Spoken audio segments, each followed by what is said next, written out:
Welcome to Boring History for Sleep, where we explore Europe's most unremarkable castles in wonderfully mundane detail. Tonight, we'll visit 13 forgotten fortresses that time has rendered thoroughly ordinary. From crumbling walls that witnessed nothing particularly noteworthy to empty courtyards where absolutely nothing dramatic ever happened. These castles offer the perfect backdrop for peaceful slumber. Our journey begins with Château in Brittany, a massive fortress that spent centuries being remarkably stable and uneventful. We'll examine its perfectly adequate stone walls, count its numerous but entirely functional towers, and discuss the thoroughly routine daily life of its unremarkable inhabitants who lived perfectly normal medieval lives. We'll also visit Gravensteen Castle in Belgium, where we'll spend considerable time describing its grey stone construction, its predictable moat, and the completely standard way it was built using typical medieval techniques. The castle's history involves a series of ordinary noble families who conducted their affairs with remarkable regularity and absolutely no dramatic flair whatsoever. Later, we'll explore the methodical construction techniques used at Unwind Castle in Wales, examining each stone placement with meticulous attention to the most mundane architectural details. We'll discuss mortar composition, standard wall thickness measurements, and the entirely predictable way medieval builders approached their craft. So settle in comfortably as we begin this thoroughly unstimulating tour of Europe's most forgettable fortifications, where history moves at the pace of settling stone. Our first stop takes us to the gentle countryside of East Sussex, England, where Bodiam Castle sits like a patient old gentleman beside its reflecting moat. Built in 1385 by Sir Edward de Langrug, this castle embodies everything wonderfully predictable about medieval English fortification. The approach is so perfectly ordinary that you might find yourself yawning before you even cross the causeway. Sir Edward received his license to crenellate from Richard II, a process so bureaucratically mundane that it involved multiple clerks, official seals, and the sort of paperwork that would make a modern office worker feel quite at home. The license was granted on October 20th, 1385, filed under reference number. Well, the exact filing system has been lost to time, but you can imagine it was thoroughly systematic.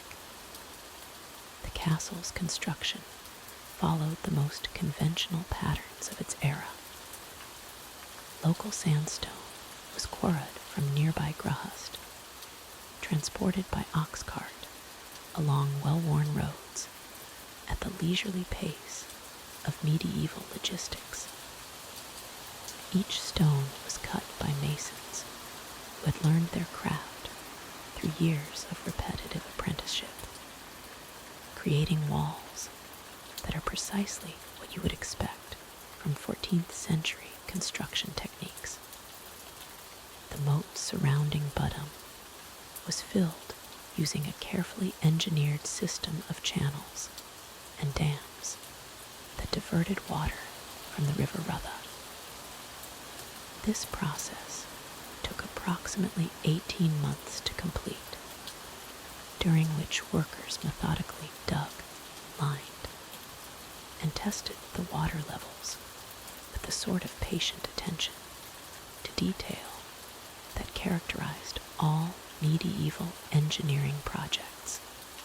The water level was maintained at exactly 4 feet and 3 inches deep, sufficient for defense, but shallow enough for practical maintenance. Inside the castle's courtyard, daily life proceeded with clockwork regularity. The great hall measured precisely 68 feet by 32 feet, dimensions that were considered perfectly adequate for entertaining guests and conducting the routine business of a minor noble household.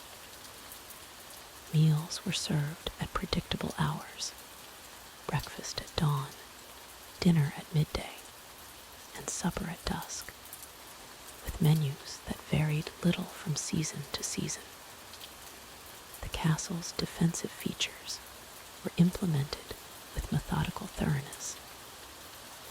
Arrow loops were positioned at regulation intervals along the walls, each one carved to standard specifications that had been refined through decades of military engineering.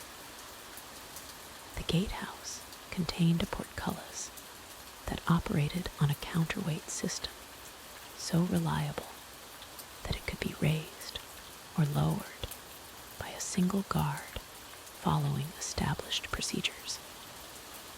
Sir Edward's household staff followed routines that had been established through generations of castle management. The steward kept meticulous records of grain stores, livestock counts, and seasonal harvests in ledgers that were updated weekly without fail. Kitchen servants prepared meals using recipes that had been passed down through families, creating the same hearty but unremarkable fare that sustained castle households throughout England. The castle's chapel held services every morning at precisely the same time, with prayers that followed the established liturgical calendar. Father Beneduct, the castle chaplain, delivered sermons that emphasized duty, routine, and the comfort of predictable spiritual practice. His voice would echo through the small stone chamber with the same cadence week after week, year after year. During winter months, the castle's inhabitants settled into patterns of indoor activity that had been refined through centuries of seasonal adaptation. Tapestries were woven in the solar, depicting familiar scenes of hunting and harvest. The castle's small library contained exactly 47 volumes, mostly religious texts and practical manuals on estate management, which were read and reread by candlelight during the long, quiet evenings. The castle's accounts, meticulously maintained by a succession of clerks, reveal the thoroughly ordinary nature of medieval castle economics. Annual expenditures included standard amounts for candles, firewood, grain, and the wages of servants, whose duties never varied from year to year. Income derived from predictable sources: tenant rents, market tolls, and the sale of surplus agricultural products at regional fairs. Bodiam's strategic importance was, frankly, quite limited. Located away from major roads and military routes, it served primarily as a comfortable residence that happened to be fortified. The most exciting military action it ever saw was a brief siege during the English Civil War, which ended when the defenders simply opened the gates and invited everyone in for supper. The castle's architectural details reflect the conservative tastes of its era. Windows were sized according to standard proportions, doorways carved with familiar motifs, and staircases built to conventional specifications that prioritized function over innovation. Even the decorative elements followed established patterns that any visitor would immediately recognize as typical of late 14th century English castle design. Today, Bodiam Castle continues its tradition of gentle predictability. Visitors arrive by car instead of horseback, but they follow the same causeway that medieval guests once traveled. The National Trust maintains the property with the same methodical attention to detail that characterized its original construction, ensuring that every stone remains exactly where it should be. The castle's gift shop sells postcards, guidebooks, and replica medieval items that are precisely what you would expect to find at any English heritage site. The tea room serves scones and jam with the reliability of medieval meal schedules, and guided tours begin promptly every hour, covering the same historical points that have been discussed for decades. Archaeological surveys of Bodiam have revealed exactly what historians expected to find. Fragments of pottery, bits of metalwork, and foundation stones that confirm the documentary evidence about the castle's construction and daily operations. No surprising discoveries, no mysterious artifacts, just the comfortable confirmation of thoroughly researched historical facts. The surrounding landscape has changed remarkably little since Sir Edward's time. Fields still produce grain and vegetables. Sheep still graze the same pastures, and the River Rotha still follows its ancient course toward the sea. This continuity creates a sense of timeless stability that perfectly complements the castle's own unchanging presence. As we conclude our exploration of Bodiam Castle, we find ourselves in the presence of something wonderfully, soothingly ordinary. Its stones warm in summer sunshine and glisten with winter frost, marking the passage of seasons with the same reliable rhythm that has characterized this corner of Sussex for generations beyond counting. Our second destination takes us to the Scottish Highlands, where Donan Castle sits on a small tidal island at the confluence of 3 sea lochs. The name itself derives from Donan of Ugg, a Celtic saint who established a hermitage here in the 6th century, though absolutely nothing remains of his modest dwelling. The castle's location, while photographically striking, was chosen for the most mundane of reasons.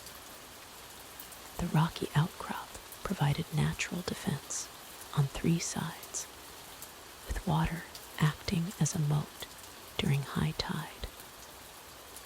During low tide, the causeway becomes accessible on foot, a predictable pattern that has repeated twice daily for over 1,000 years. Construction began around 1220 under Alexander II of Scotland, though the earliest structures were remarkably unremarkable. Simple stone walls enclosed a basic keep, designed primarily for storage rather than grandeur. The builders used local schist and sandstone, materials chosen not for their beauty, but for their availability within walking distance of the construction site. The castle's strategic importance stemmed from its position, controlling the route between the Isle of Skye and the mainland.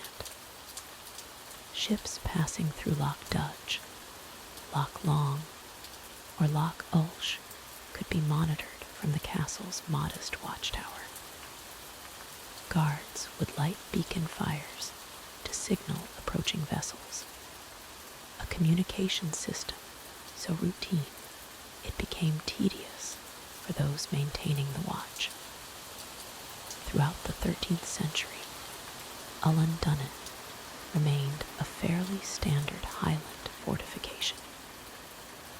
The Macunza clan gained control through marriage alliances and political maneuvering, adding practical improvements like enlarged storage areas and better drainage systems. These modifications were driven by necessity rather than architectural ambition. The castle's Great Hall, completed in the early 14th century, measured a modest 30 feet by 20 feet. Its wooden floors creaked predictably under foot traffic, and the central hearth produced smoke that often lingered due to poor ventilation. Tapestries hung on the walls primarily to reduce drafts rather than for decoration, depicting simple geometric patterns rather than elaborate scenes. Daily life at Donan followed predictable routines.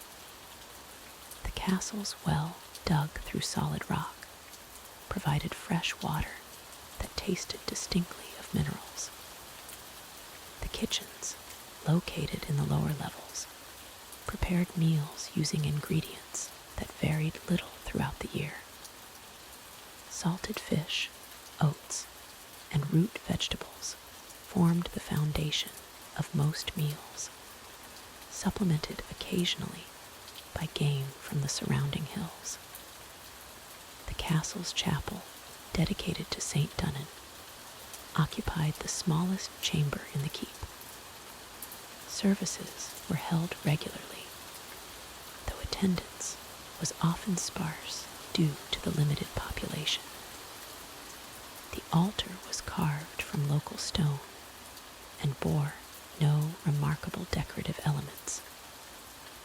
A single bell, cast in Glasgow, called residents to prayer with its unremarkable tone. During the wars of Scottish independence, Donan served as a supply depot rather than a site of dramatic battles. Provisions were stored in the lower vaults, where the constant dampness required regular rotation of goods. The castle's garrison rarely exceeded 20 men, who spent most of their time maintaining equipment and monitoring the surrounding waters. The Mac clan became hereditary constables of Donan in 1511, beginning a relationship that would span centuries. Their stewardship was marked by practical improvements rather than architectural innovations. They reinforced the curtain wall, improved the living quarters, and established better systems for collecting rainwater.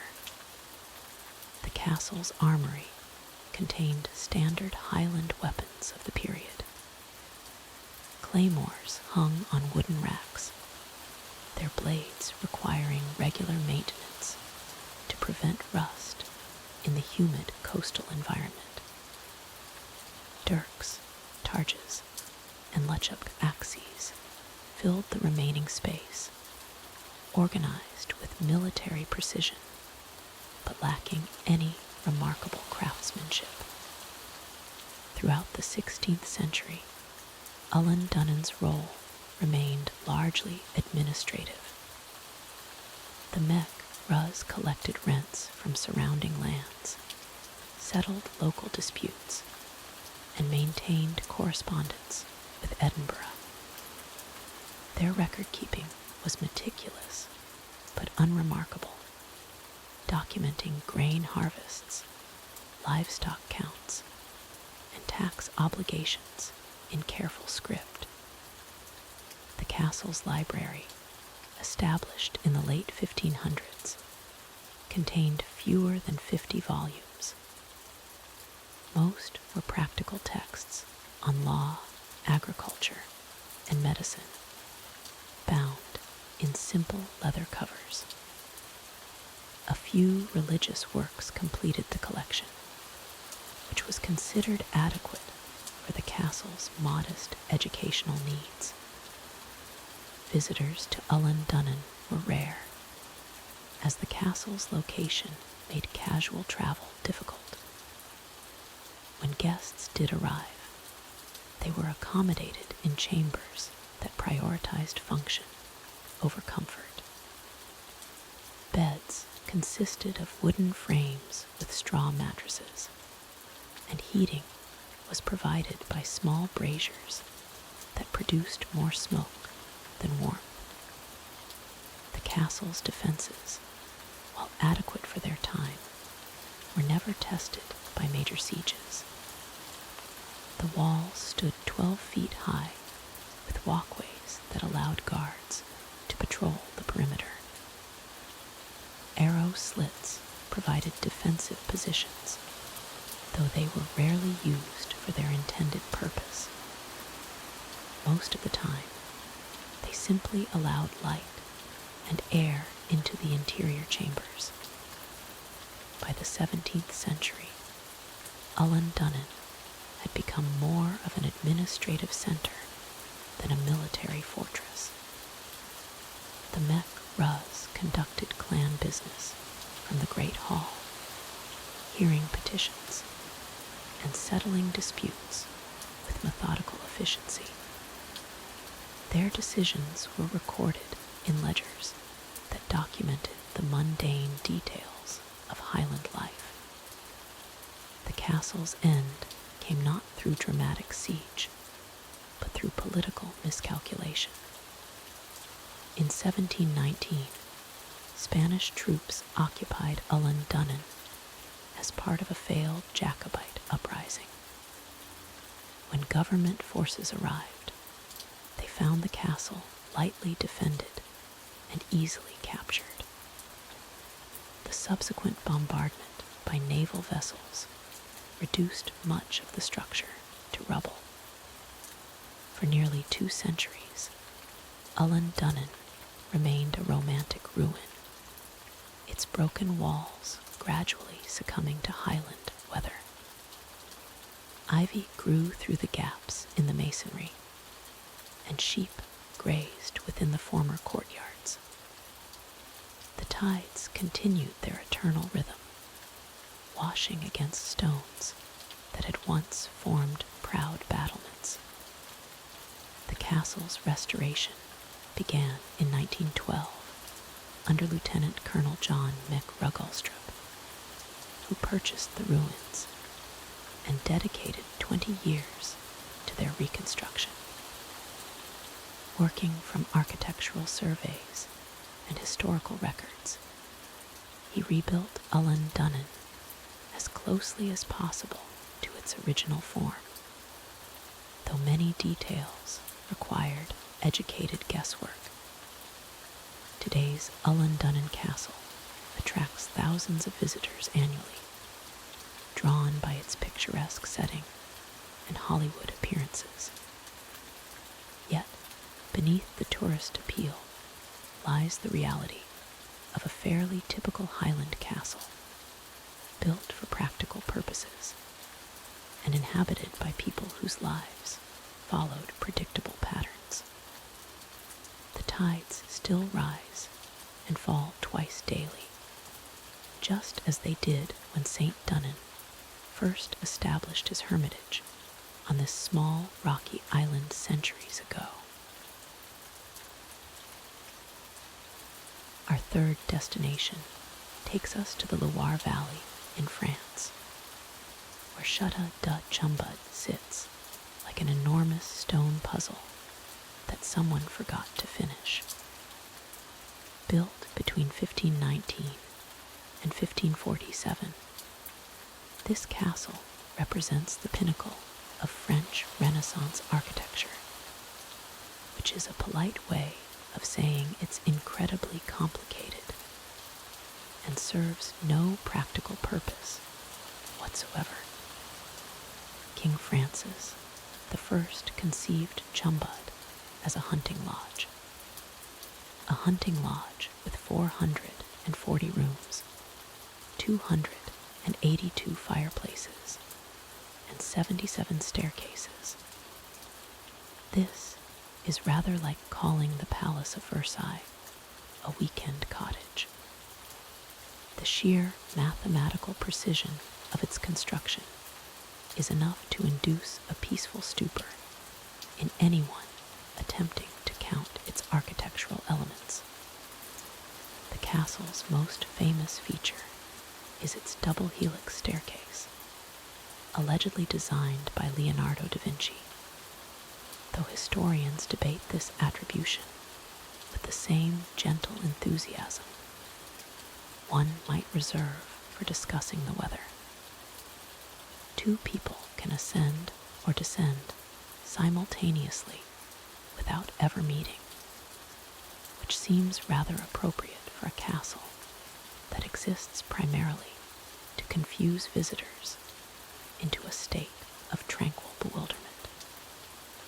The roofline of Chambord resembles a small city, with its forest of chimneys, towers, and decorative elements creating a skyline so intricate that medieval architects would have required several years merely to sketch it properly.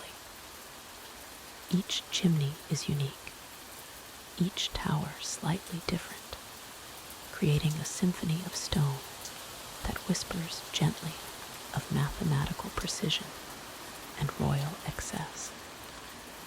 Francis I spent only 72 days at Chambord during his entire reign, which works out to approximately 6 days per year of actual residence.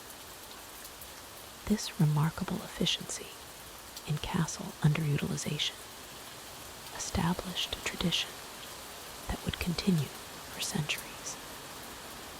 The building cost consumed roughly 7% of France's annual revenue, making it one of history's most expensive hunting lodges per day of actual use.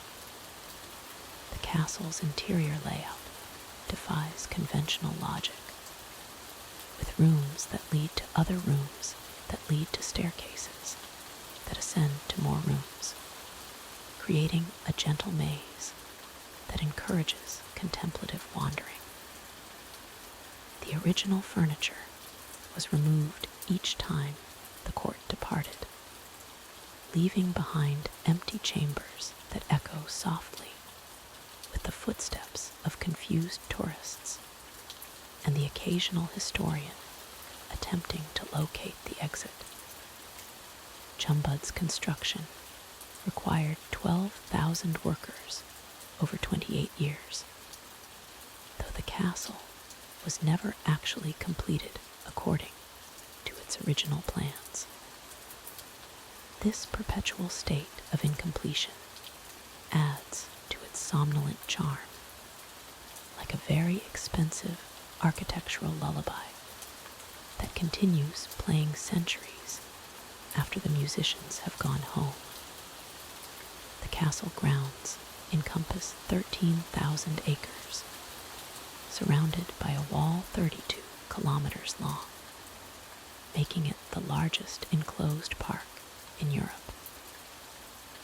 This vast expanse of forest and meadow serves primarily to to ensure that visitors must walk considerable distances between interesting features, thereby increasing the likelihood of peaceful fatigue and contemplative rest.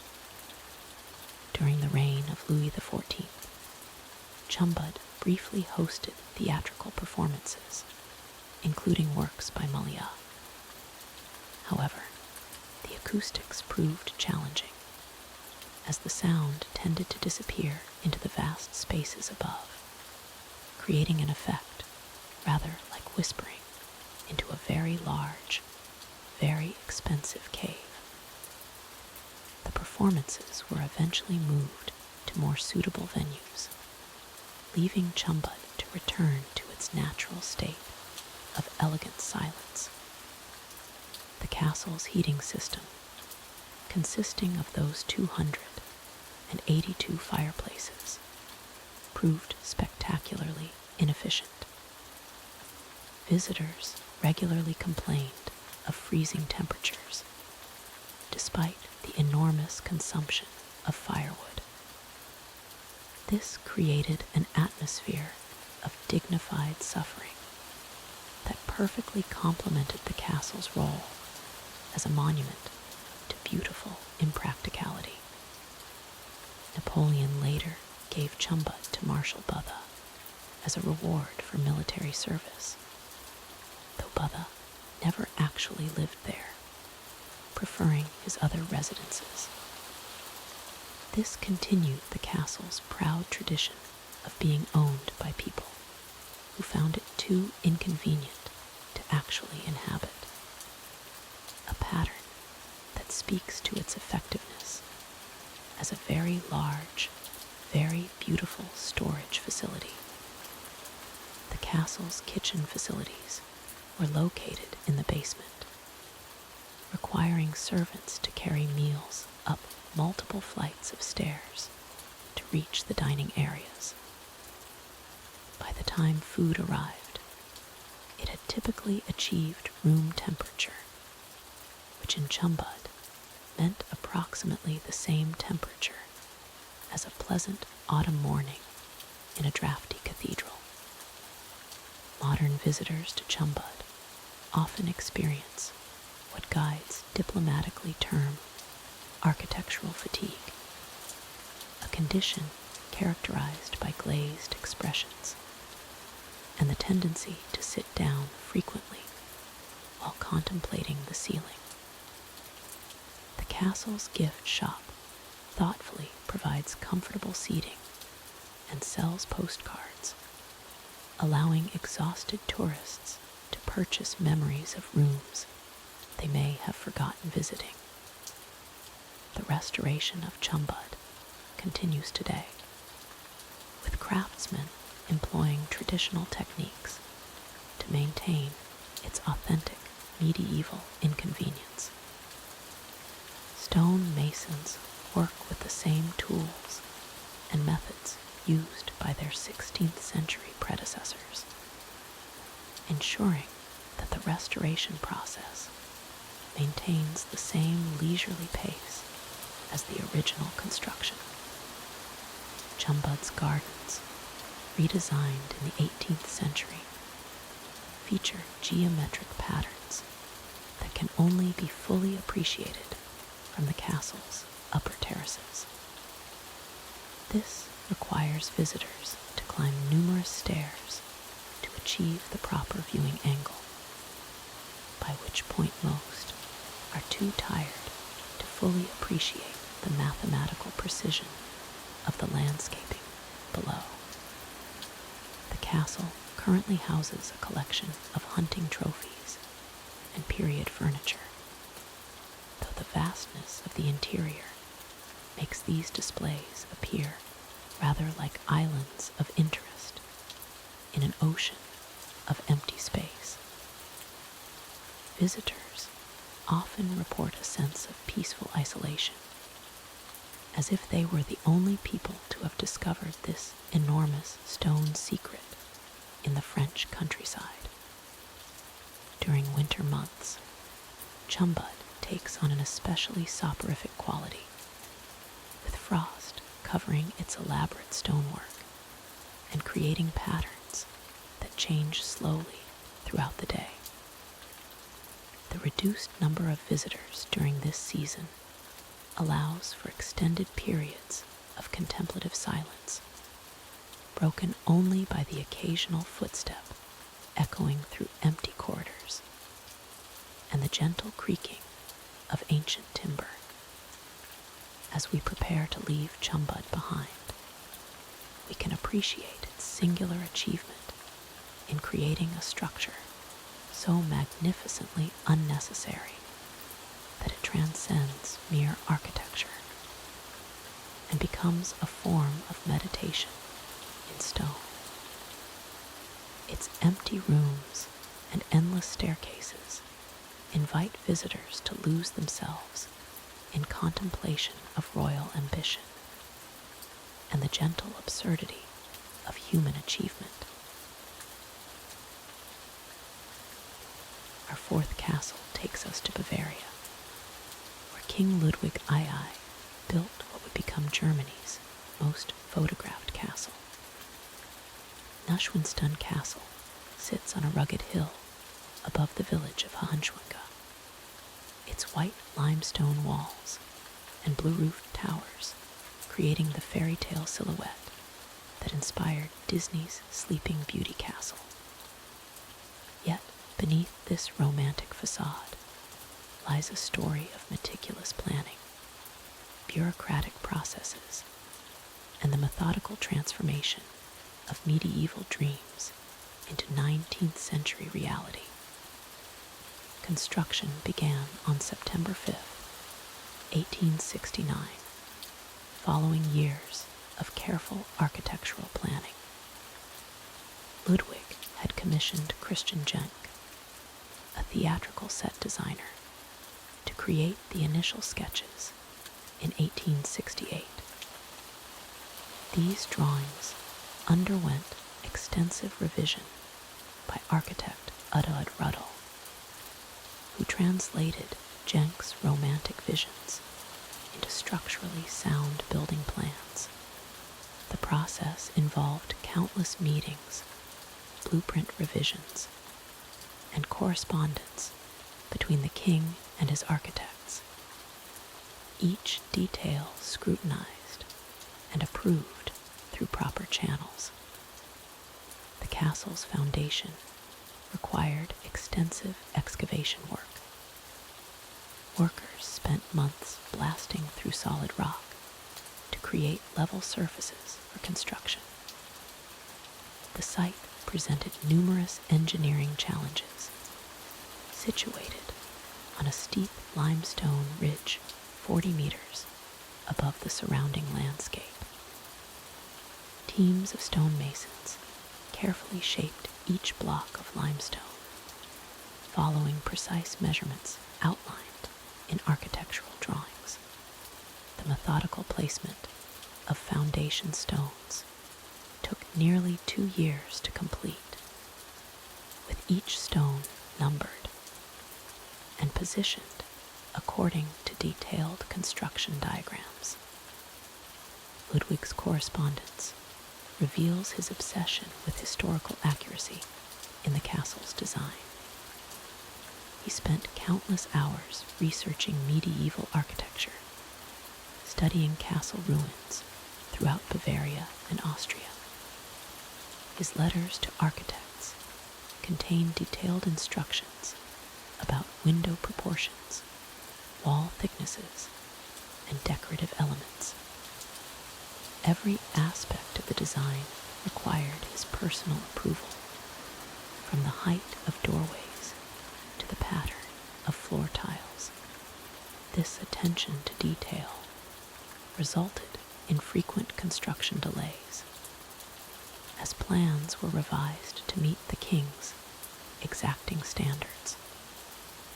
The castle's interior decoration followed equally meticulous planning. Ludwig commissioned detailed drawings for every room, specifying furniture placement, color schemes, and decorative motifs. The throne hall, inspired by Byzantine architecture, required extensive research into historical examples. Artists spent months creating preparatory sketches for the wall paintings, each scene carefully planned to reflect specific themes from German mythology and medieval history. The king reviewed and approved every artistic element before work could proceed. Construction materials arrived through a complex logistics system. Limestone came from nearby quarries, transported by horse-drawn wagons along specially constructed roads. The castle required over 400 tons of marble, shipped from quarries in Salzburg and carefully catalogued upon arrival. Workers maintained detailed inventories of all materials, recording quantities, quality grades, and storage locations. This systematic approach ensured consistent building standards throughout the 17-year construction period. The castle's heating system represented advanced engineering for its time. Designers installed a central heating system using hot air circulation, with furnaces located in the basement distributing warm air through a network of ducts. The system required careful calculation of airflow rates and temperature distribution throughout the castle's multiple levels. Engineers created detailed diagrams showing duct placement and ventilation requirements for each room. Installation took over a year, with workers following precise technical specifications. Ludwig's bedroom exemplifies the methodical attention to detail throughout the castle. The room's oak paneling required 14 craftsmen working for 4.5 years to complete. Each panel was hand-carved with intricate Gothic revival motifs, following patterns approved by the king. The bed itself, designed in elaborate Gothic style, took 8 months to construct.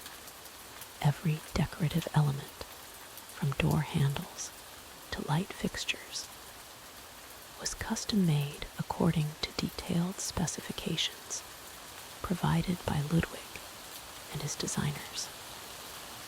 The castle's water supply system involved extensive engineering work.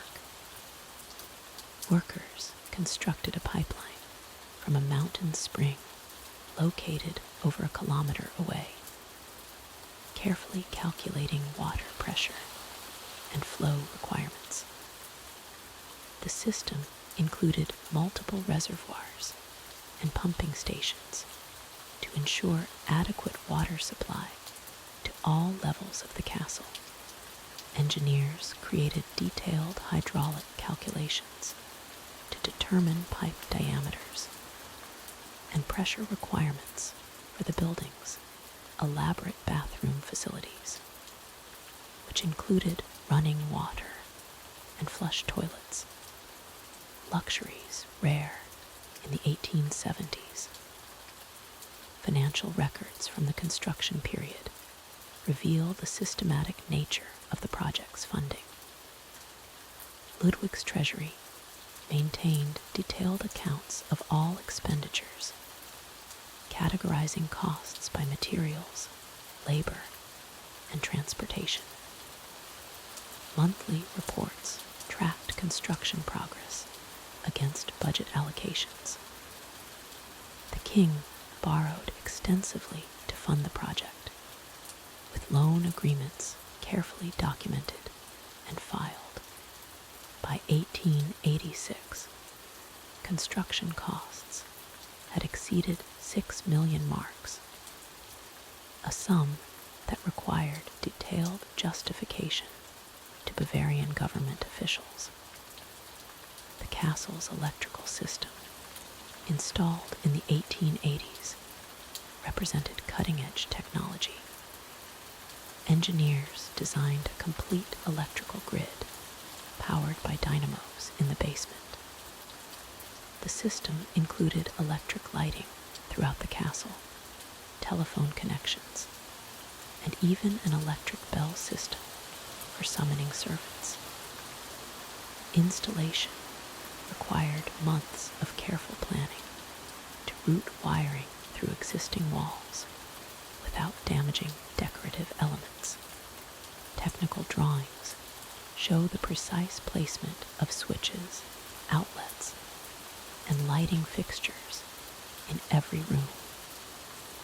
Kitchen facilities in the castle reflected 19th century advances in domestic technology. The main kitchen featured multiple cooking ranges, steam-powered food preparation equipment, and an elaborate ventilation system to remove cooking odors. Designers created detailed floor plans showing the optimal arrangement of work surfaces, storage areas, and equipment placement.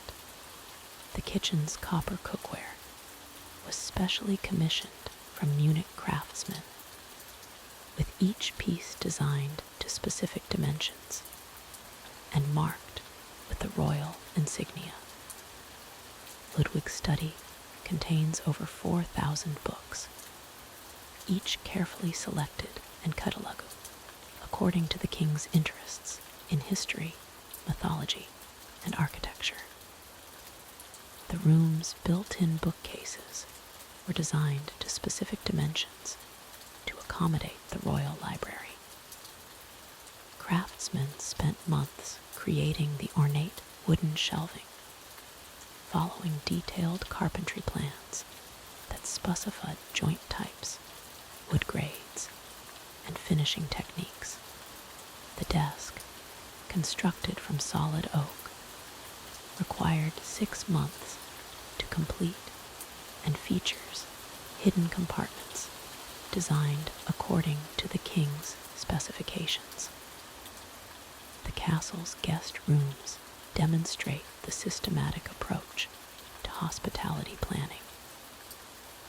Each room was furnished according to detailed inventory lists, specifying furniture pieces, decorative objects, and linens.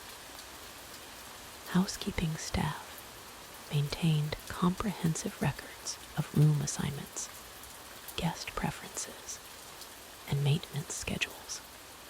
The systematic organization ensured consistent service standards throughout the castle's operational period. Though Ludwig rarely entertained guests, preferring solitude in his architectural creation. Construction finally ceased in 1886 following Ludwig's death, leaving the castle only partially completed. Workers had finished just 15 of the planned 60 rooms, though these completed spaces showcase the meticulous attention to detail that characterized the entire project. Today, Neuschwanstein Castle receives over 1.3 million visitors annually, each tour following carefully planned routes designed to manage crowd flow while preserving the building's delicate interior decorations. The systematic approach to tourism management ensures that Ludwig's architectural dream continues to inspire visitors while maintaining the structural integrity of this remarkable 19th century achievement.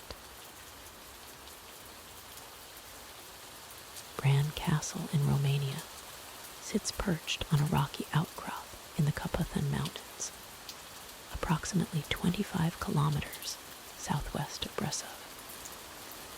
Built between 1367 and 1377, this fortress was constructed primarily as a customs post and defensive structure along the mountain pass connecting Wallachia and Transylvania. The castle's strategic location made it an important checkpoint for merchants traveling between these two regions. The architectural design of Bran Castle follows typical medieval fortress principles, featuring thick stone walls, narrow windows, and multiple defensive towers. The structure rises 4 stories high, with its distinctive white walls and red tile roofs, creating a striking contrast against the surrounding forested landscape. The castle's layout includes approximately 60 rooms, connected by narrow stone staircases and corridors that wind throughout the building's interior. Construction materials consisted primarily of local limestone and timber, sourced from the surrounding Carpathian forests.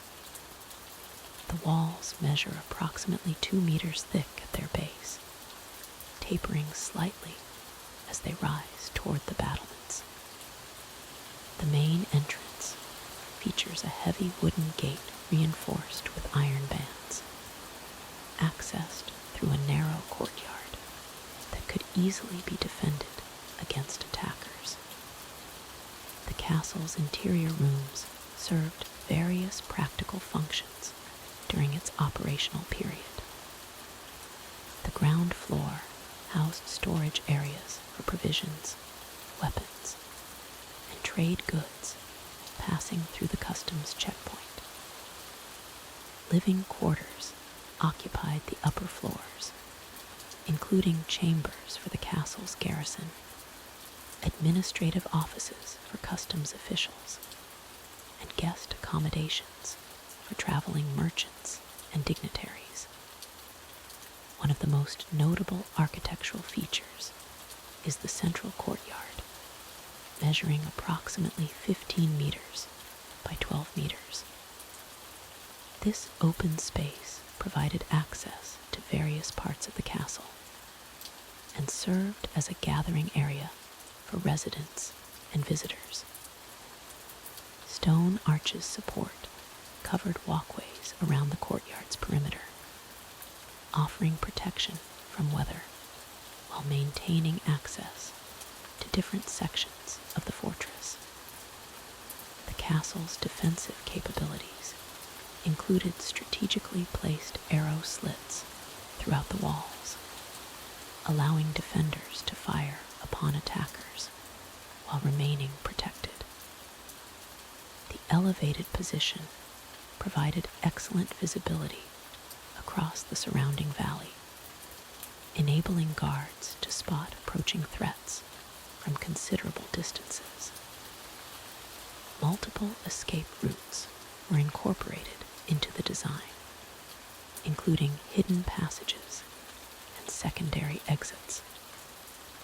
Historical records indicate that Bran Castle served as a residence for various Romanian nobility throughout the centuries.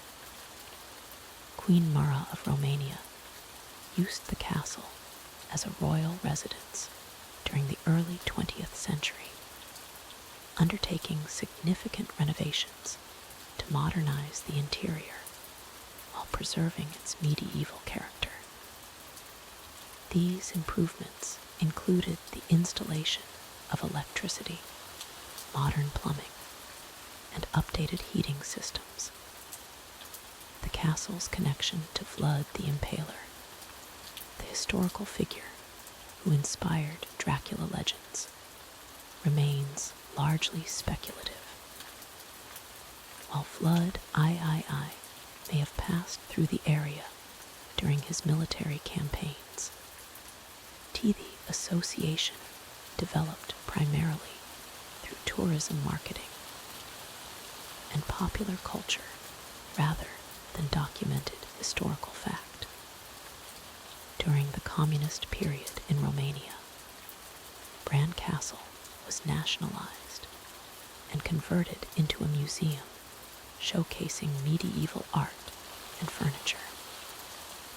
The communist government removed many original furnishings and replaced them with period-appropriate pieces from other locations, creating a generalized representation of medieval castle life, rather than preserving the specific history of Bran Castle itself.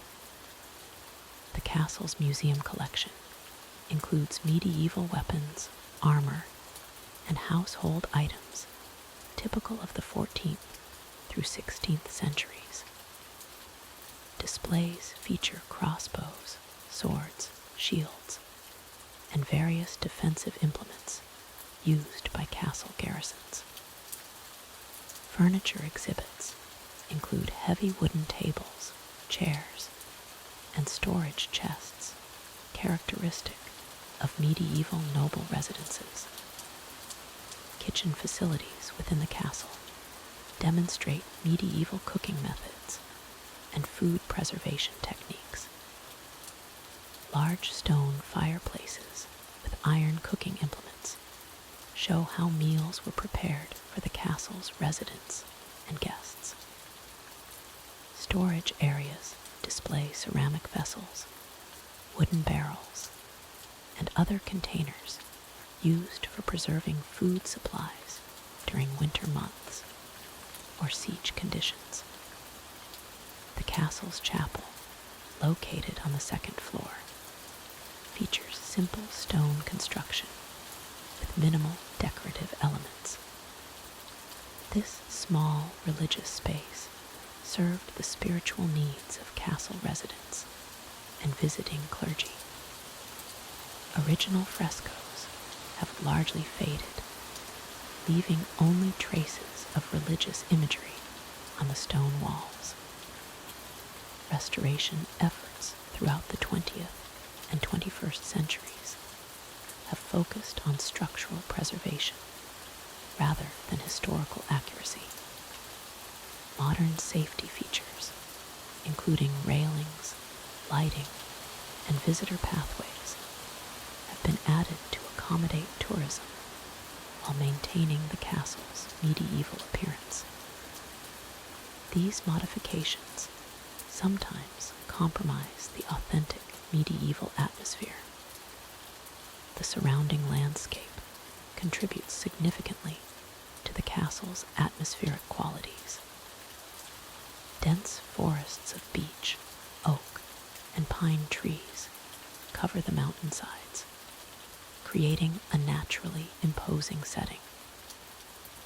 Seasonal changes dramatically alter the castle's appearance, from lush green summers to snow-covered winters that enhance its fairy tale aesthetic.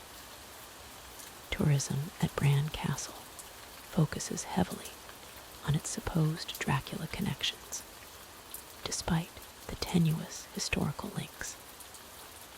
Gift shops sell vampire-themed merchandise, and guided tour often emphasize supernatural legends rather than authentic medieval history. This commercial approach sometimes overshadows the castle's genuine historical significance as a medieval fortress and customs post. The castle's current status as a private residence and tourist attraction reflects Romania's post-communist property restitution policies.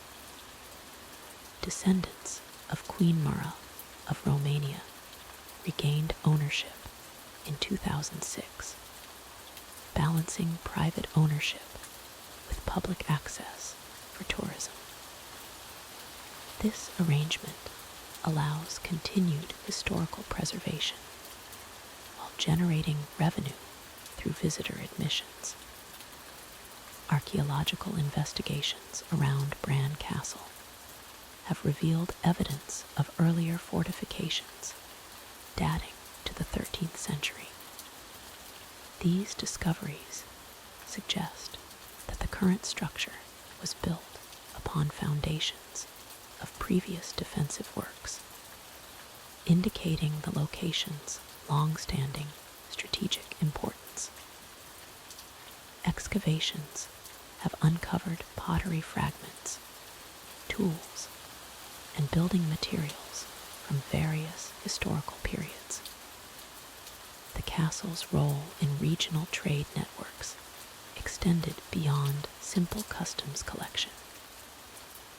Merchants traveling between Central Europe and the Ottoman Empire regularly passed through this checkpoint, making Bran Castle an important economic hub.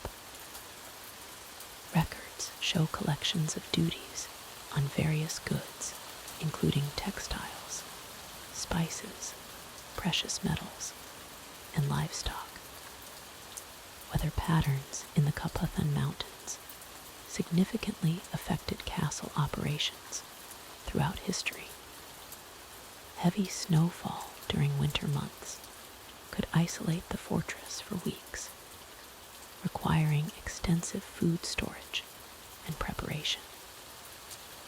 Spring flooding occasionally disrupted trade routes, while summer thunderstorms posed risks to the castle's wooden structures and inhabitants. Modern conservation challenges include managing visitor impact while preserving medieval stonework and timber elements. Climate control systems help protect artifacts and furnishings from humidity and temperature fluctuations. Regular maintenance addresses wear from thousands of annual visitors walking through narrow medieval corridors and staircases. Our sixth castle brings us to the flat plains of northern Poland, where the largest brick castle complex in the world sits quietly beside the Nugget River. Malbork Castle, known in German as Murenberg, stretches across 52 acres of methodically planned medieval architecture. Built entirely from red brick between 1274 and 1457, this fortress represents the pinnacle of Teutonic engineering, practical, imposing, and remarkably predictable in its layout. The Teutonic Knights began construction of Malbork as their headquarters in 1274, choosing this location for its strategic position along trade routes connecting the Baltic Sea with inland territories. The castle's name derives from Murenberg, meaning Mary's Castle, reflecting the knight's dedication to the Virgin Mary. Unlike the romantic castles we often imagine, Malbork was designed as a fortress monastery, combining military functionality with religious devotion in the most systematic way possible.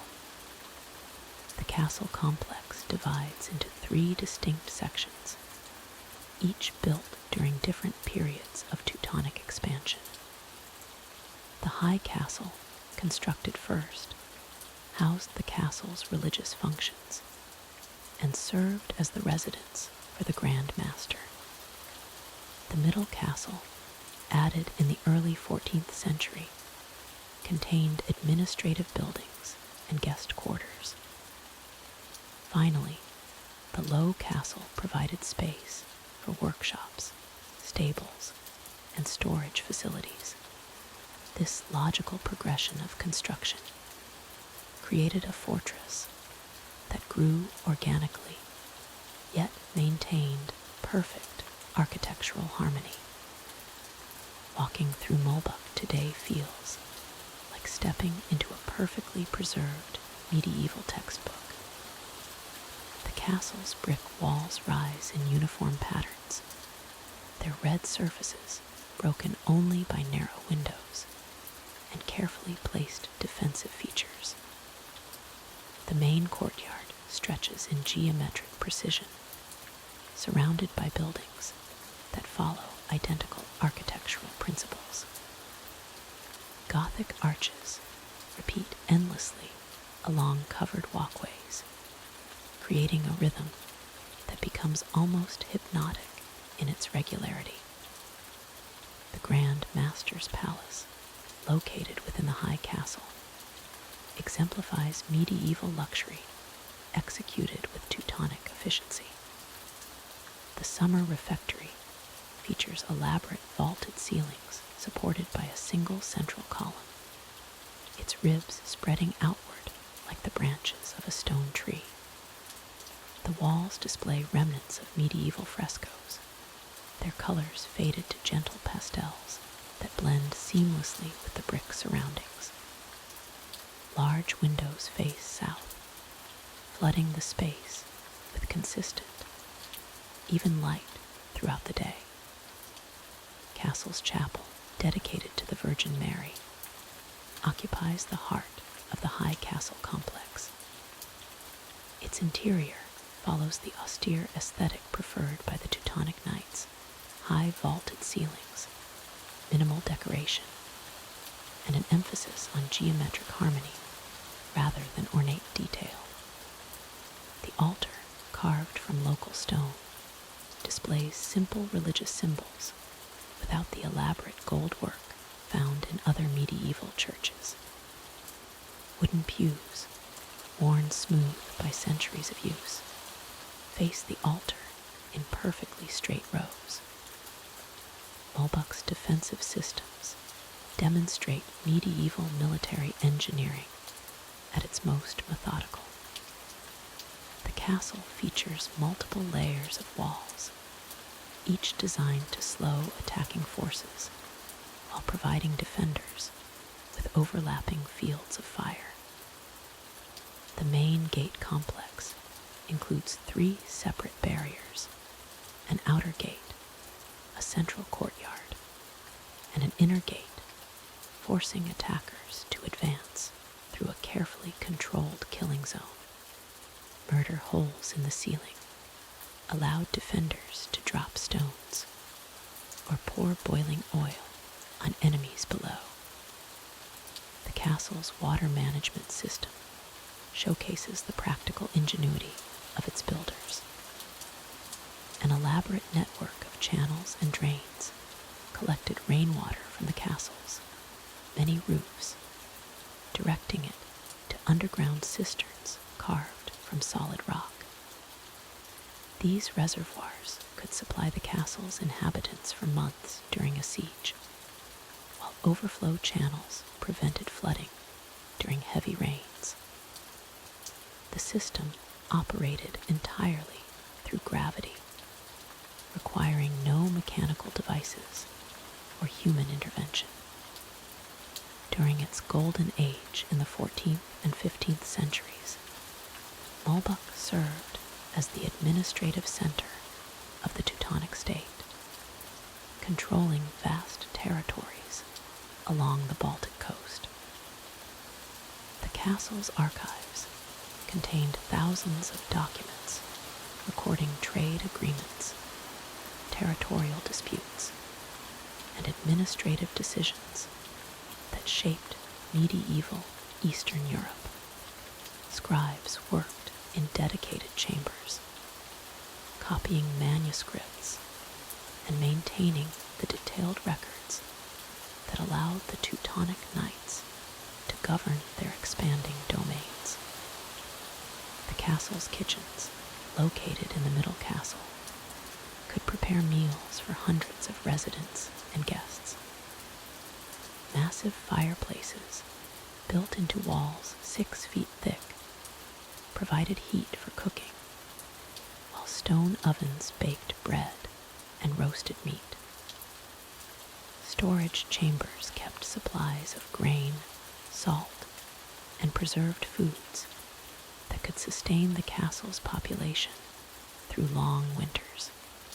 The dining halls, with their long wooden tables and simple benches, hosted formal banquets that followed strict protocols of medieval etiquette Malbork's library, though modest by modern standards, contained one of medieval Europe's most important collections of religious and administrative texts. Illuminated manuscripts, bound in leather and decorated with gold leaf, preserved the knowledge and beliefs of the Teutonic Order. Monks and scribes worked in silence, copying texts by candlelight, while maintaining the scholarly traditions that connected medieval Poland to the broader European intellectual community. The castle's workshops produced everything needed for daily life within its walls. Blacksmiths forged weapons and tools in the lower castle, their hammers ringing against anvils in steady, rhythmic patterns. Carpenters crafted furniture and maintained the castle's wooden structures, while masons repaired the endless expanses of brick walls. These craftsmen followed techniques passed down through generations, creating objects that were functional, durable, and utterly without pretension. After the decline of the Teutonic Order in the 15th century, Malbork passed through various hands, serving as a royal residence, military barracks, and administrative center. Each period of occupation left subtle marks on the castle's architecture, though its fundamental character remained unchanged. The practical design that made Malbork an effective fortress also made it adaptable to different uses, allowing it to survive when more specialized castles fell into ruin. Today, Malbork Castle stands as a UNESCO World Heritage Site, its restoration carefully maintaining the austere beauty of medieval brick architecture. Visitors walk through chambers that echo with 7 centuries of quiet efficiency, their footsteps muffled by thick walls that have absorbed countless conversations, prayers, and administrative discussions. The Castle Museum displays artifacts that tell the story of medieval life with scholarly precision, avoiding dramatic narratives in favor of historical accuracy. As evening approaches over the Polish plains, Malbork Castle settles into the same peaceful rhythm it has maintained for centuries. The Nugget River flows past its walls with gentle consistency, reflecting the red brick towers in its calm waters. Inside the castle, shadows lengthen across courtyards where Teutonic knights once drilled in formation, their movements as precise and predictable as the architecture that surrounded them. This is medieval Europe at its most systematic, powerful, enduring, and remarkably, wonderfully ordinary. The Alcázar of Segovia sits upon a rocky outcrop in the ancient city of Segovia, its silhouette resembling the bow of a great stone ship sailing through centuries of Spanish history.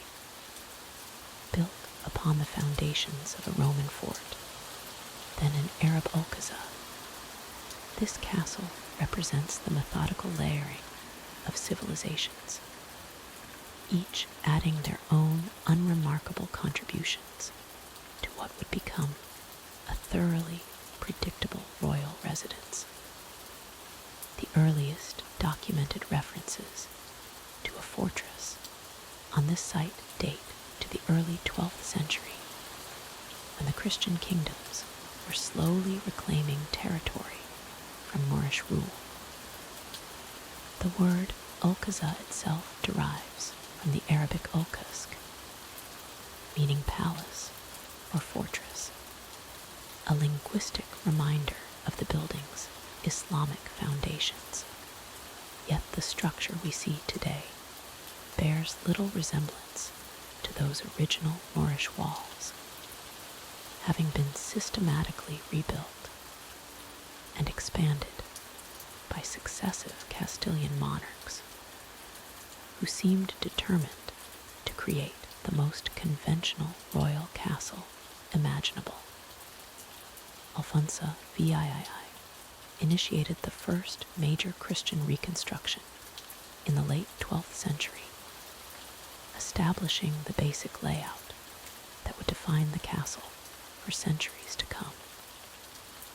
His architects followed the standard principles of medieval fortress design with almost tedious precision. The triangular plan, dictated by the natural contours of the rocky promontory, created a defensive position that was both strategically sound and architecturally uninspiring. The main tower, or Torre del Humnach, rose to a height that provided adequate surveillance of the surrounding countryside, while maintaining the exact proportions one would expect from a competent but unimaginative master builder. The castle's most distinctive feature, its fairy tale towers with their conical roofs and decorative turrets, were added much later during extensive renovations in the 19th century. These additions, inspired by romantic notions of medieval architecture, created the whimsical appearance that tourists find so charming today. However, for most of its active history, the Alcázar presented a far more austere and functional appearance, its walls rising from the living rock in a display of solid, unremarkable military engineering. King Alfonso X, known as Alfonso the Wise, established his court here in the 13th century, transforming the fortress into a center of learning and administration. The castle's great hall hosted scholars, translators, and astronomers who worked on Alfonso's ambitious cultural projects, including his comprehensive legal code and astronomical tables. Yet even these intellectual pursuits followed predictable patterns of medieval scholarship, with scribes copying manuscripts in the same methodical manner employed in monasteries and courts throughout Europe. The residential quarters developed during Alfonso's reign reflected the standard arrangements of royal accommodation. The king's chambers occupied the most secure section of the castle, connected by narrow corridors to the queen's apartments and the rooms designated for courtiers and servants. Each space served its designated function with practical efficiency, featuring stone walls, wooden floors, and narrow windows that provided adequate light while maintaining defensive strength. The furniture, when inventories survive, consisted of the usual collection of heavy wooden tables, chairs, chests, and beds that one would find in any well-appointed medieval residence. Isabella of Castile departed from this castle in 1474 to be crowned Queen of Castile, beginning her journey to the nearby church of San Miguel, where the ceremony would take place. This moment, often cited as one of the castle's most historically significant events, was in reality a thoroughly conventional royal progression. Isabella's retinue followed the established protocols for such occasions, with guards, nobles, and clergy arranged in their proper hierarchical order as they made their way through Segovia's streets. The castle served merely as the starting point for a ceremony that followed centuries-old traditions of royal investiture. The castle's role as a royal residence continued under the Catholic monarchs, Ferdinand and Isabella, who used it as one of many stops in their peripatetic court. Like other Spanish rulers, they moved regularly between their various palaces and castles, conducting business, receiving petitions, and maintaining their presence throughout their kingdoms. The Alcázar's administrative chambers witnessed the same routine activities that occupied royal courts everywhere.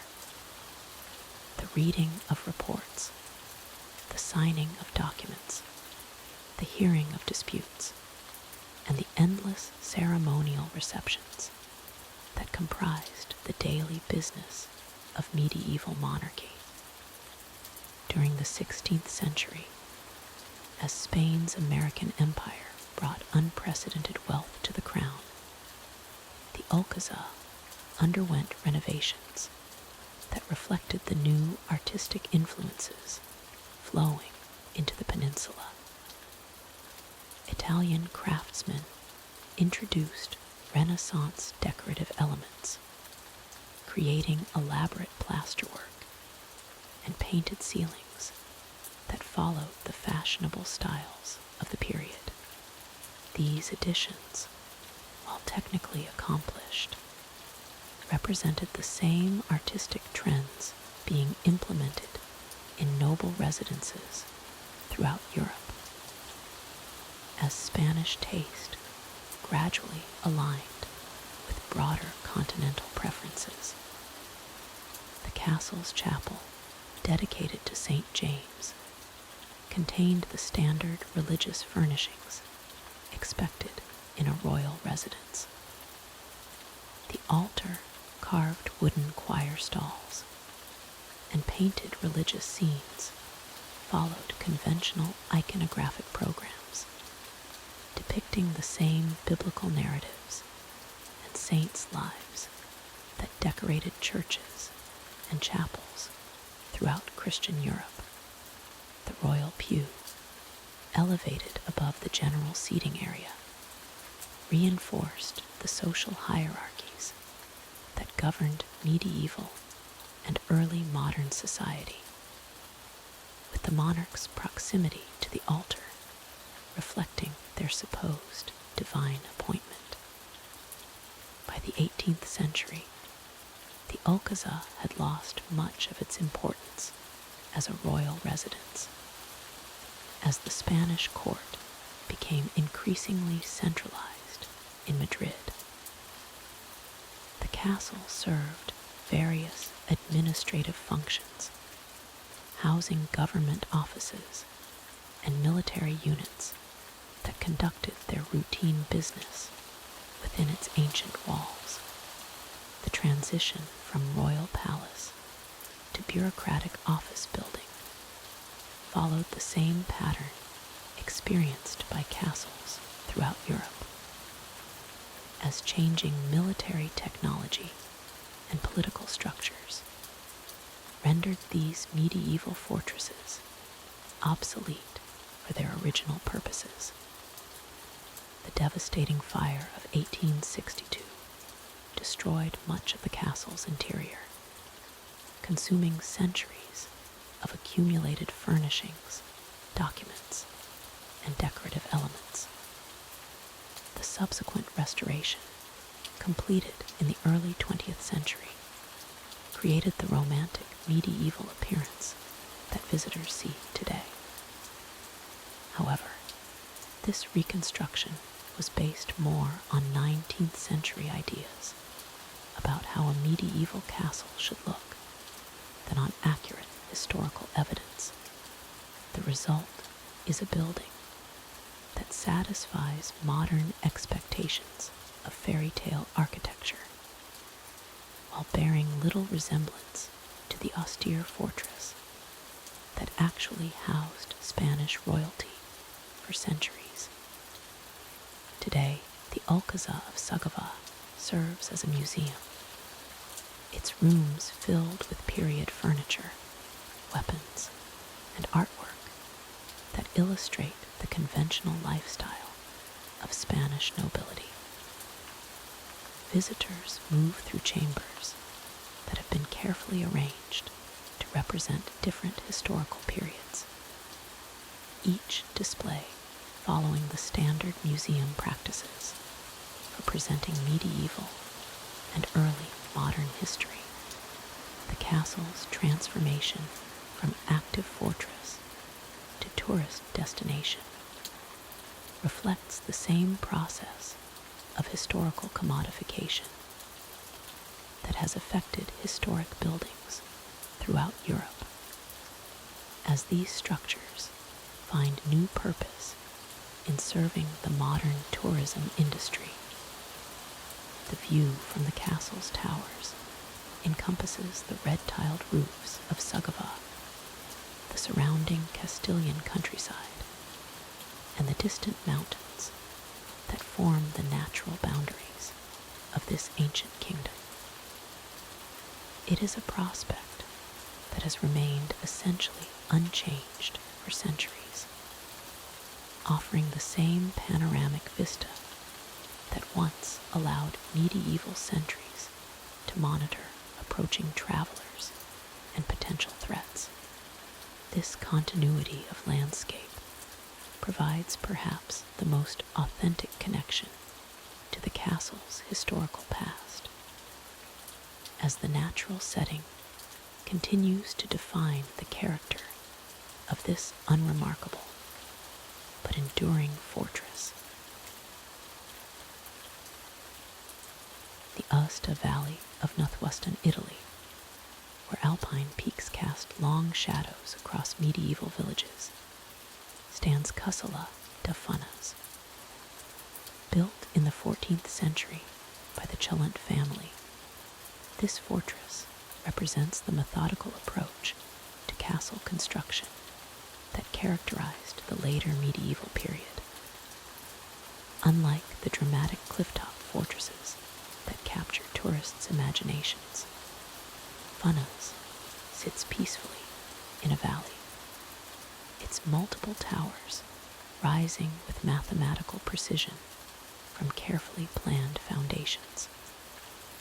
The castle's construction began around 1365 under Unwind de Chellant, a man whose approach to fortress building reflected the administrative mindset of late medieval nobility. Rather than choosing a dramatic mountaintop location, Unwind selected a site that prioritized practical considerations: access to trade routes, proximity to agricultural lands, and the ability to oversee the valley's daily activities. The resulting structure embodies the kind of measured decision-making that rarely makes for exciting historical narratives. Approaching Castello de Fenis today, visitors encounter a structure that seems almost suburban in its orderly arrangement. The castle consists of a pentagonal courtyard surrounded by residential buildings, with towers positioned at regular intervals. The main tower, or keep, rises to a height that provides adequate surveillance without the dramatic flourishes found in more famous fortifications. The entire complex demonstrates the 14th century preference for systematic planning over architectural drama. The castle's defensive features follow standard medieval patterns with methodical thoroughness. The outer walls incorporate walkways for guards, arrow slits positioned at regulation intervals, and a gatehouse that controls access through standard medieval security protocols. The battlements display the crenellated design common to the period, with merlons and embrasures sized according to established military engineering principles. Each defensive element serves its intended purpose without unnecessary embellishment or innovative design features. Inside the courtyard, the arrangement of buildings reflects the organized lifestyle of late medieval nobility. The residential quarters occupy the eastern section, with rooms arranged in a logical sequence that separates public and private spaces according to social conventions of the time.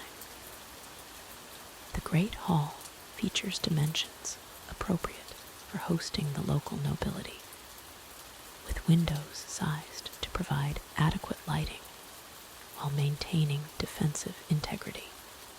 The kitchen facilities demonstrate the practical considerations necessary for feeding a household of typical size for a castle of this importance. The chapel within Castello de Fenis exemplifies the standard religious observances expected in noble households of the 14th century. The structure accommodates the family and their immediate retainers with architectural features that conform to ecclesiastical requirements without displaying particular artistic innovation. The altar area provides space for the celebration of Mass according to established liturgical practices, while the seating arrangements reflect the social hierarchies common to medieval religious observance. The castle's frescoes, painted in the late 14th and early 15th centuries, depict subjects typical of the period's artistic conventions. The cycle of paintings in the courtyard illustrates moral and religious themes considered appropriate for noble residences, including representations of the wise and foolish virgins, various saints, and heraldic symbols of the Challant family. The artistic style follows regional traditions without displaying the innovation or technical mastery that distinguishes more celebrated medieval art collections. Daily life at Castello de Fenis followed patterns established throughout medieval Europe, with routines dictated by seasonal agricultural cycles and religious observances.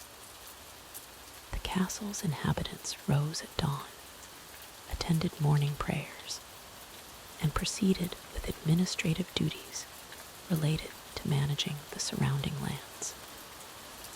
Meals occurred at regular intervals, with the composition and timing determined by social rank and religious calendar requirements. Evening activities typically concluded with sunset, as artificial lighting remained expensive and inefficient. The castle's role in regional politics remained consistently moderate throughout its active period.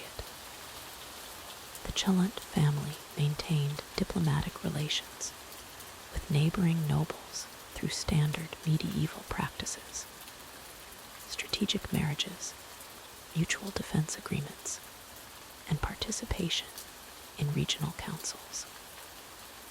Their approach to governance emphasized stability and continuity rather than territorial expansion or political innovation. Records from the period document routine administrative activities, tax collection, legal proceedings, and maintenance of local infrastructure. The economic foundation of Kassala da Fenis rested on agricultural production from surrounding lands, supplemented by income from trade route tolls and craft production. The castle's workshops produced goods typical of medieval manufacturing, textiles, metalwork, and agricultural tools. The quality and quantity of production remained consistent with regional standards, neither exceeding nor falling below the output expected from a noble household of comparable size and resources. Military activities at the castle consisted primarily of training exercises and maintenance of equipment according to feudal obligations. The garrison's size remained appropriate for the castle's defensive needs, without exceeding the numbers necessary for local security. Weapons and armor stored within the castle followed the standard medieval military specifications, with regular maintenance ensuring readiness for potential conflicts that rarely materialized in this relatively stable region. The castle's architectural modifications over the centuries reflect changing residential preferences rather than dramatic historical events. Successive generations of the Challant family updated living quarters to accommodate evolving standards of comfort while maintaining the structure's defensive capabilities. Windows were enlarged to improve lighting. Heating systems were upgraded to increase efficiency, and storage areas were reorganized to better serve household needs. Educational activities within the castle followed patterns typical of noble households, with children receiving instruction in reading, writing, arithmetic, and social skills appropriate to their station. The castle's library contained books standard for medieval noble collections, religious texts, legal documents, and practical manuals for estate management. Scholarly pursuits remained focused on practical applications rather than intellectual innovation or artistic expression.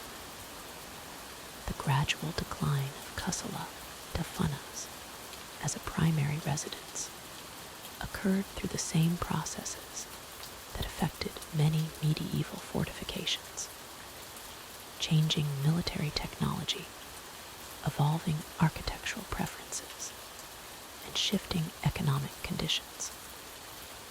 The family's interests gradually moved toward more comfortable residences in urban areas, leaving the castle to serve primarily as an administrative center for rural properties. This transition occurred without dramatic events or sudden abandonment, simply reflecting the natural evolution of noble lifestyle preferences. Today, Kassala da Fenis operates as a museum, its rooms displaying artifacts and furnishings that illustrate medieval life in the Usta Valley. The preservation efforts have maintained the structure's original character, while providing educational opportunities for visitors interested in understanding the practical aspects of medieval noble life. The castle's enduring stability serves as a testament to the solid construction techniques and practical planning that characterized 14th century fortress building in this region of Italy. our ninth castle takes us to the windswept shores of Denmark, where Kronborg Castle sits like a patient sentinel, overlooking the narrow strait between Denmark and Sweden. Built in the 1420s by Ulrich of Pomerania, this fortress has spent centuries collecting tolls from passing ships with the methodical persistence of a particularly diligent accountant. The castle's location at Hulsunga, known to English speakers as Elsinore, was chosen not for its scenic beauty, but for its strategic position at the narrowest point of the Øresund Strait. Here, the waters squeeze down to just 4 kilometers wide, creating a natural bottleneck that medieval Danish kings exploited with businesslike efficiency. Every merchant vessel sailing between the Baltic and North Seas had to pass this point, and Kronborg's cannons ensured they paid their dues. The original fortress was a modest affair, built primarily for function rather than form. King Frederick II, however, had grander ambitions. Between 1574 and 1585, he transformed the medieval castle into a Renaissance palace that would impress foreign dignitaries and demonstrate Danish wealth. The renovation was overseen by Flemish architects who brought continental sophistication to this northern outpost. The new Kronborg featured elaborate spires, ornate facades, and spacious courtyards designed to accommodate the complex rituals of Renaissance court life. The Great Hall, stretching 62 meters in length, became one of the largest banquet halls in Northern Europe.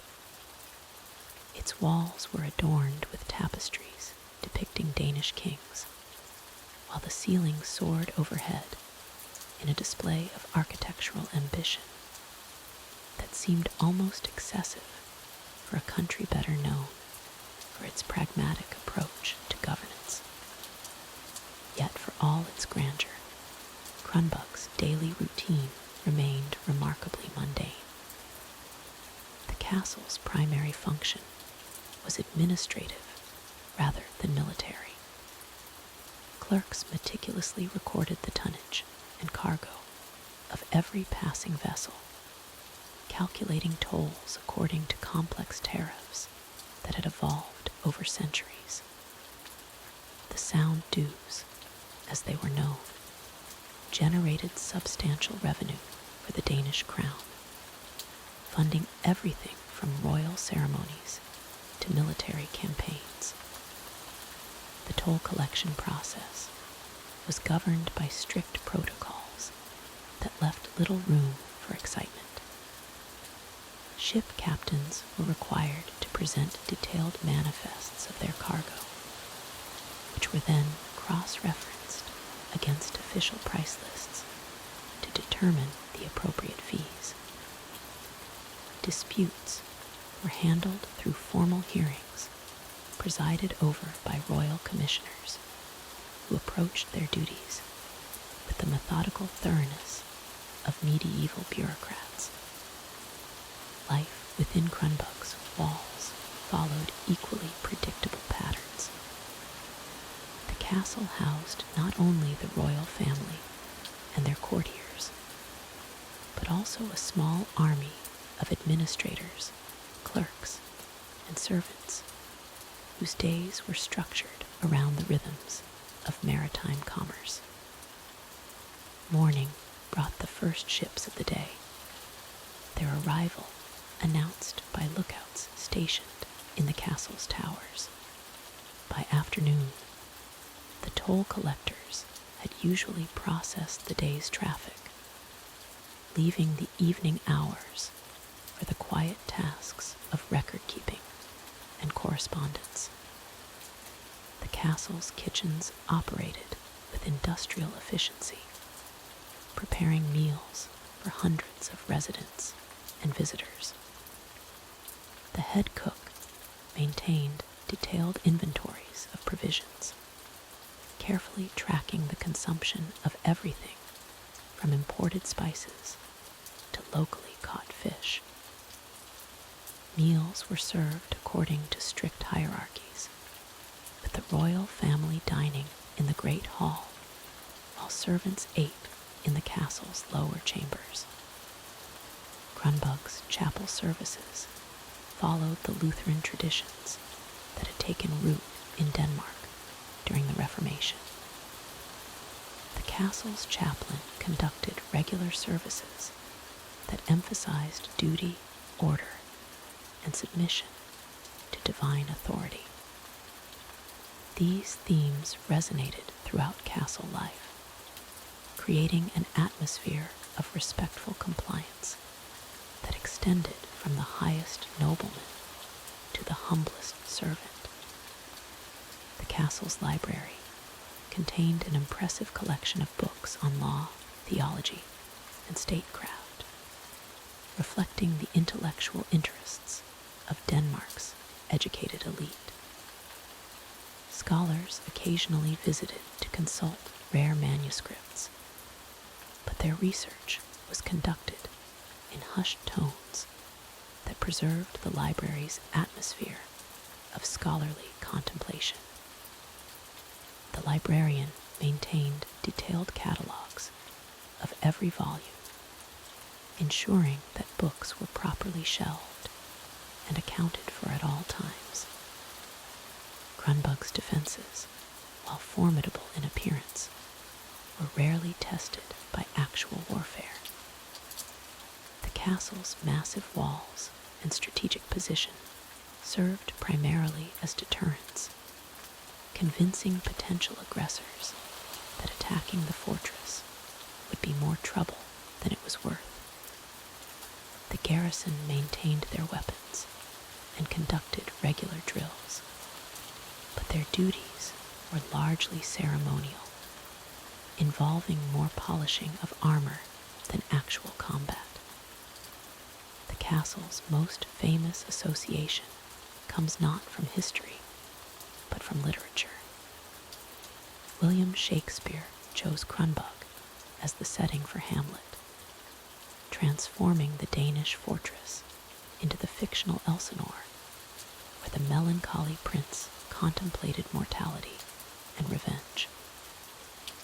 Yet Shakespeare's dramatic vision bore little resemblance to the castle's actual character, which was far more concerned with customs duties than courtly intrigue. Modern visitors to Kronborg often express surprise at the castle's relatively modest size and understated interior decoration. The Great Hall, while impressive in its dimensions, lacks the ornate embellishments found in many other European palaces. The royal apartments, though comfortable, reflect the practical sensibilities of Danish royalty rather than the extravagant tastes of their southern counterparts. The castle's museum displays artifacts that tell the story of the Sound Dues and their impact on European trade.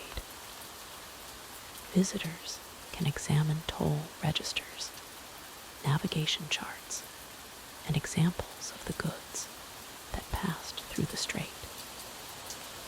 These exhibits provide insight into the complex economic relationships that connected northern and southern Europe during the medieval and Renaissance periods. Today's Kronborg serves as a UNESCO World Heritage Site, recognized for its historical significance and architectural merit.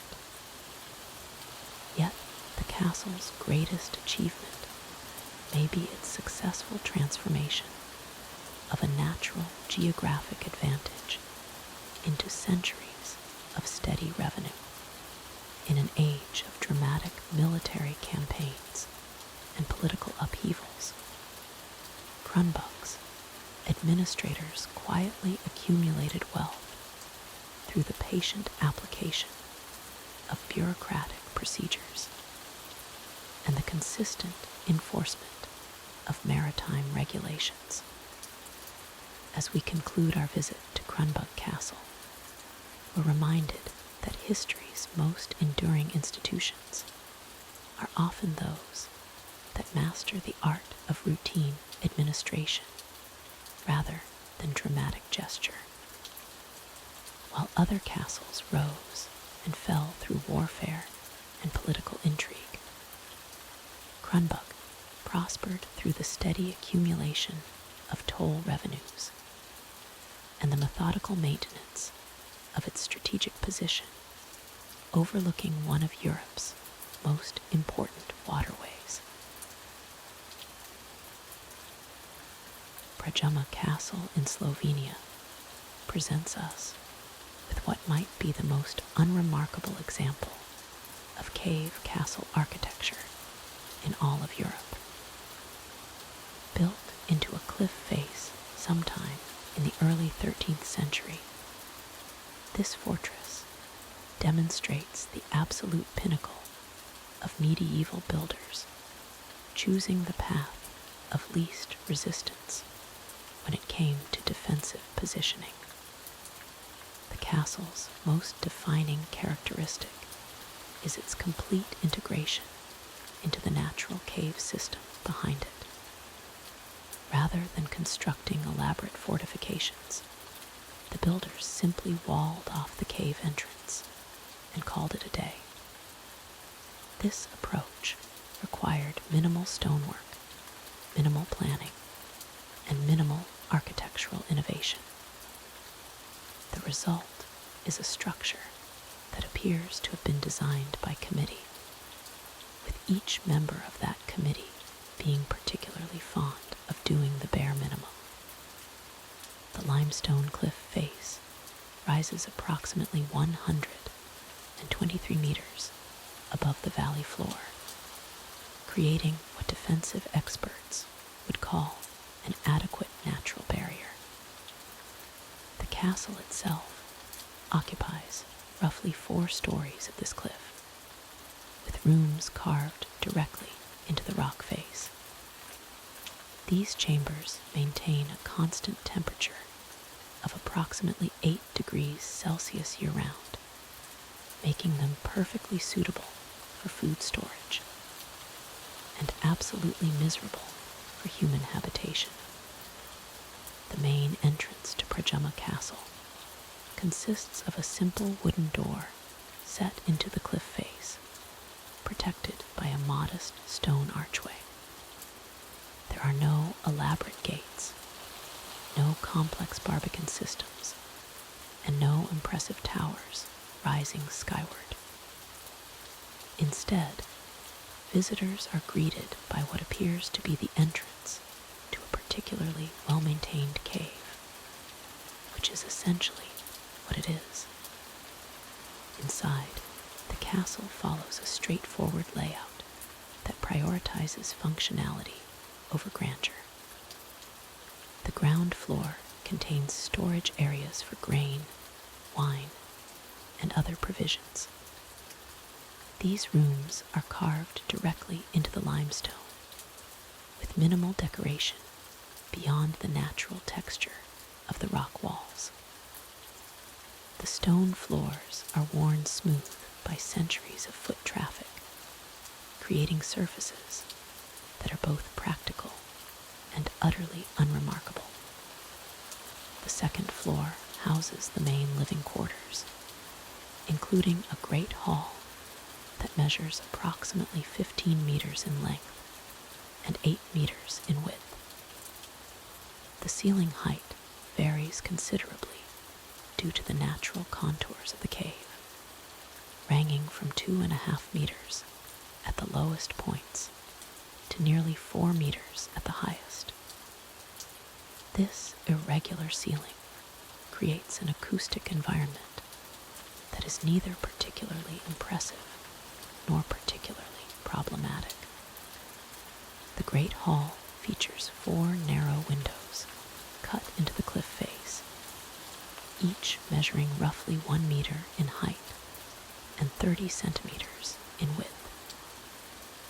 These openings provide adequate natural light during daylight hours while maintaining the defensive integrity of the structure. The windows offer views of the valley below, which consists primarily of agricultural fields and scattered farmhouses. Adjacent to the Great Hall, we find the castle's kitchen facilities, which are notable primarily for their complete integration with the natural cave system.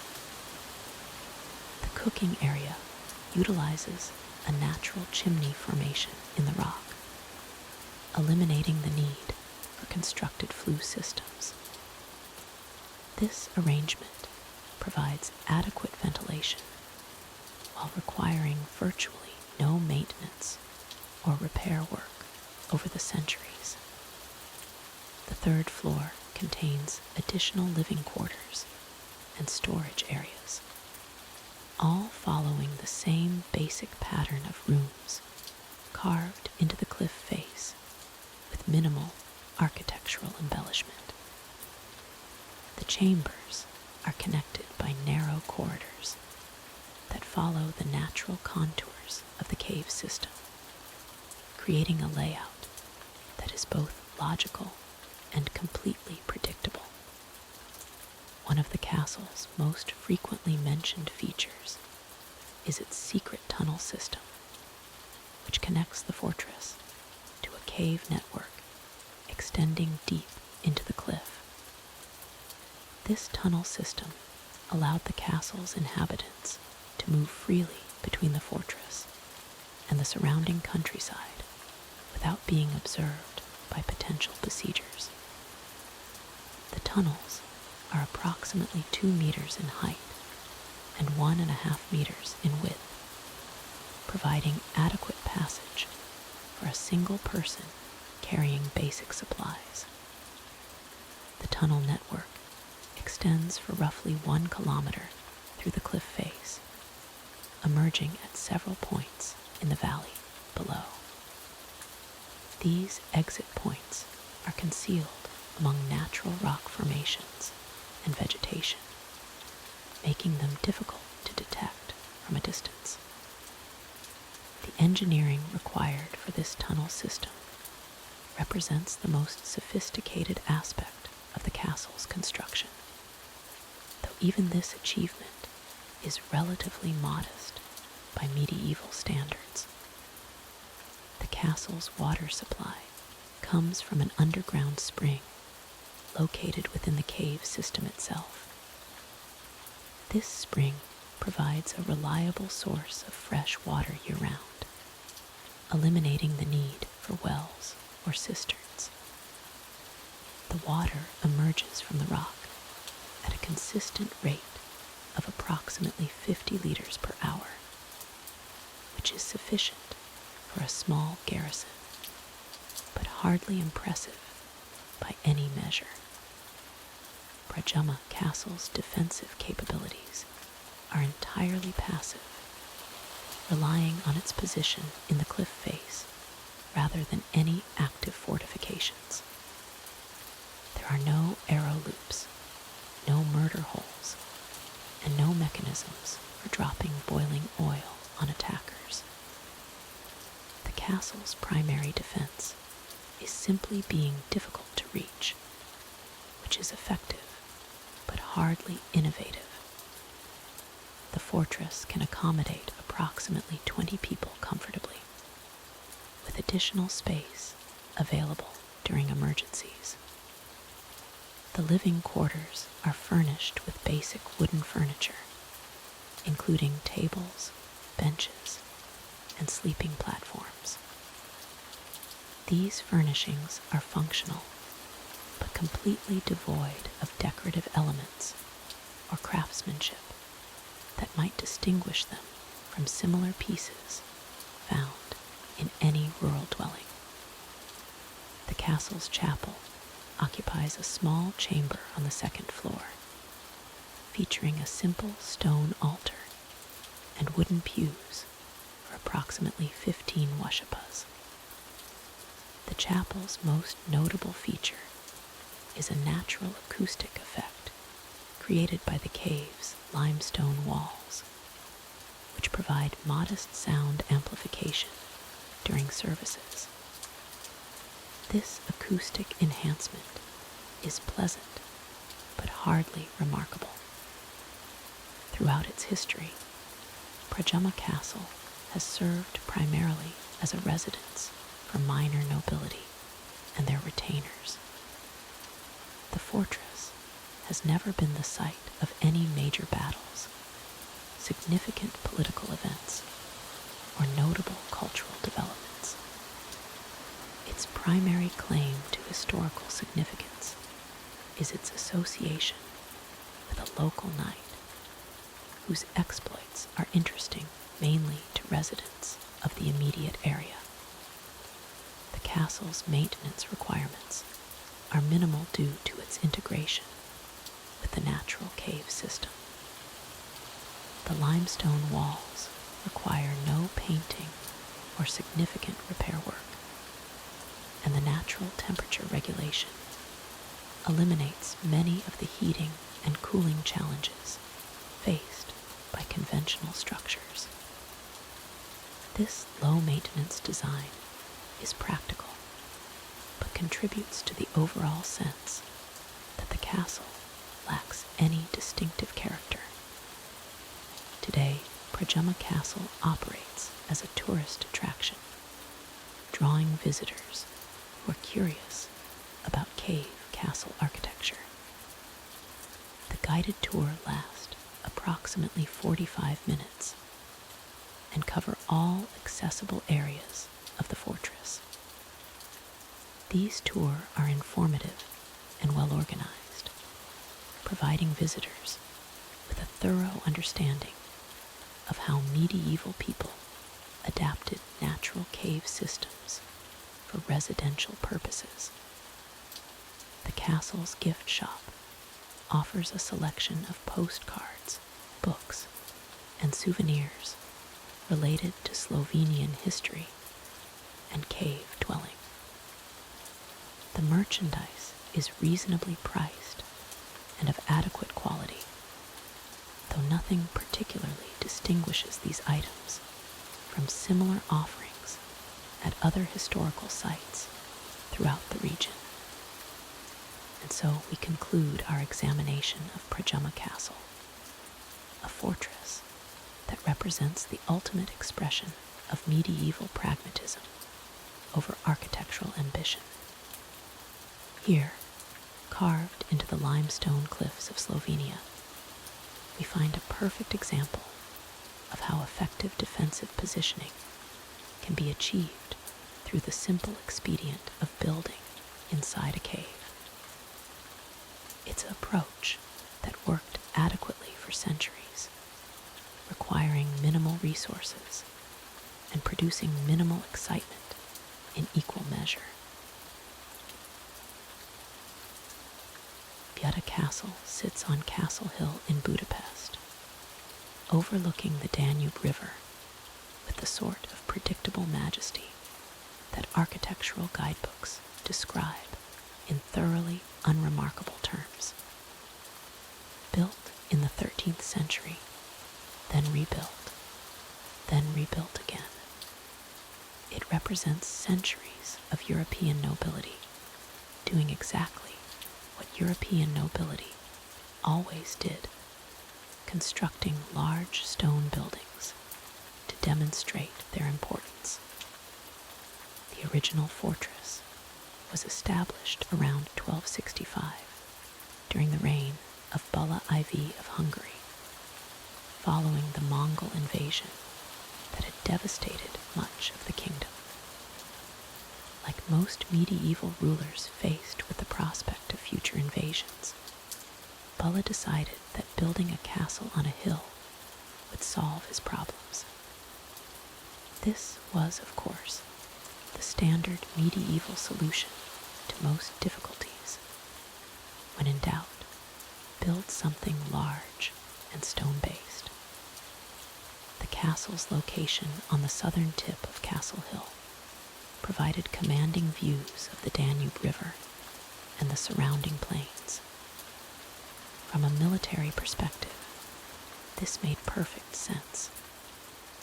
From a historical perspective, it meant that every subsequent ruler would feel compelled to expand, renovate, or completely rebuild the structure to suit their particular vision of royal grandeur. During the 14th century, under the Angevin kings, Buda Castle underwent its first major expansion. Charles I of Hungary, also known as Charles Robert, began transforming the fortress into a proper royal residence. His son, Louis I, continued these improvements with the methodical determination that characterized most medieval building projects. Slowly, expensively, and with frequent interruptions for various wars. The castle reached its medieval peak during the reign of Sigismund of Luxembourg in the early 15th century. Sigismund, who also served as Holy Roman Emperor, had the resources and inclination to create something approaching magnificence. He expanded the palace complex, added new fortifications, and generally engaged in the sort of architectural ambition that medieval rulers considered essential to their reputation. Under Matthäus Covenants in the late 15th century, Buda Castle experienced what historians often describe as its golden age.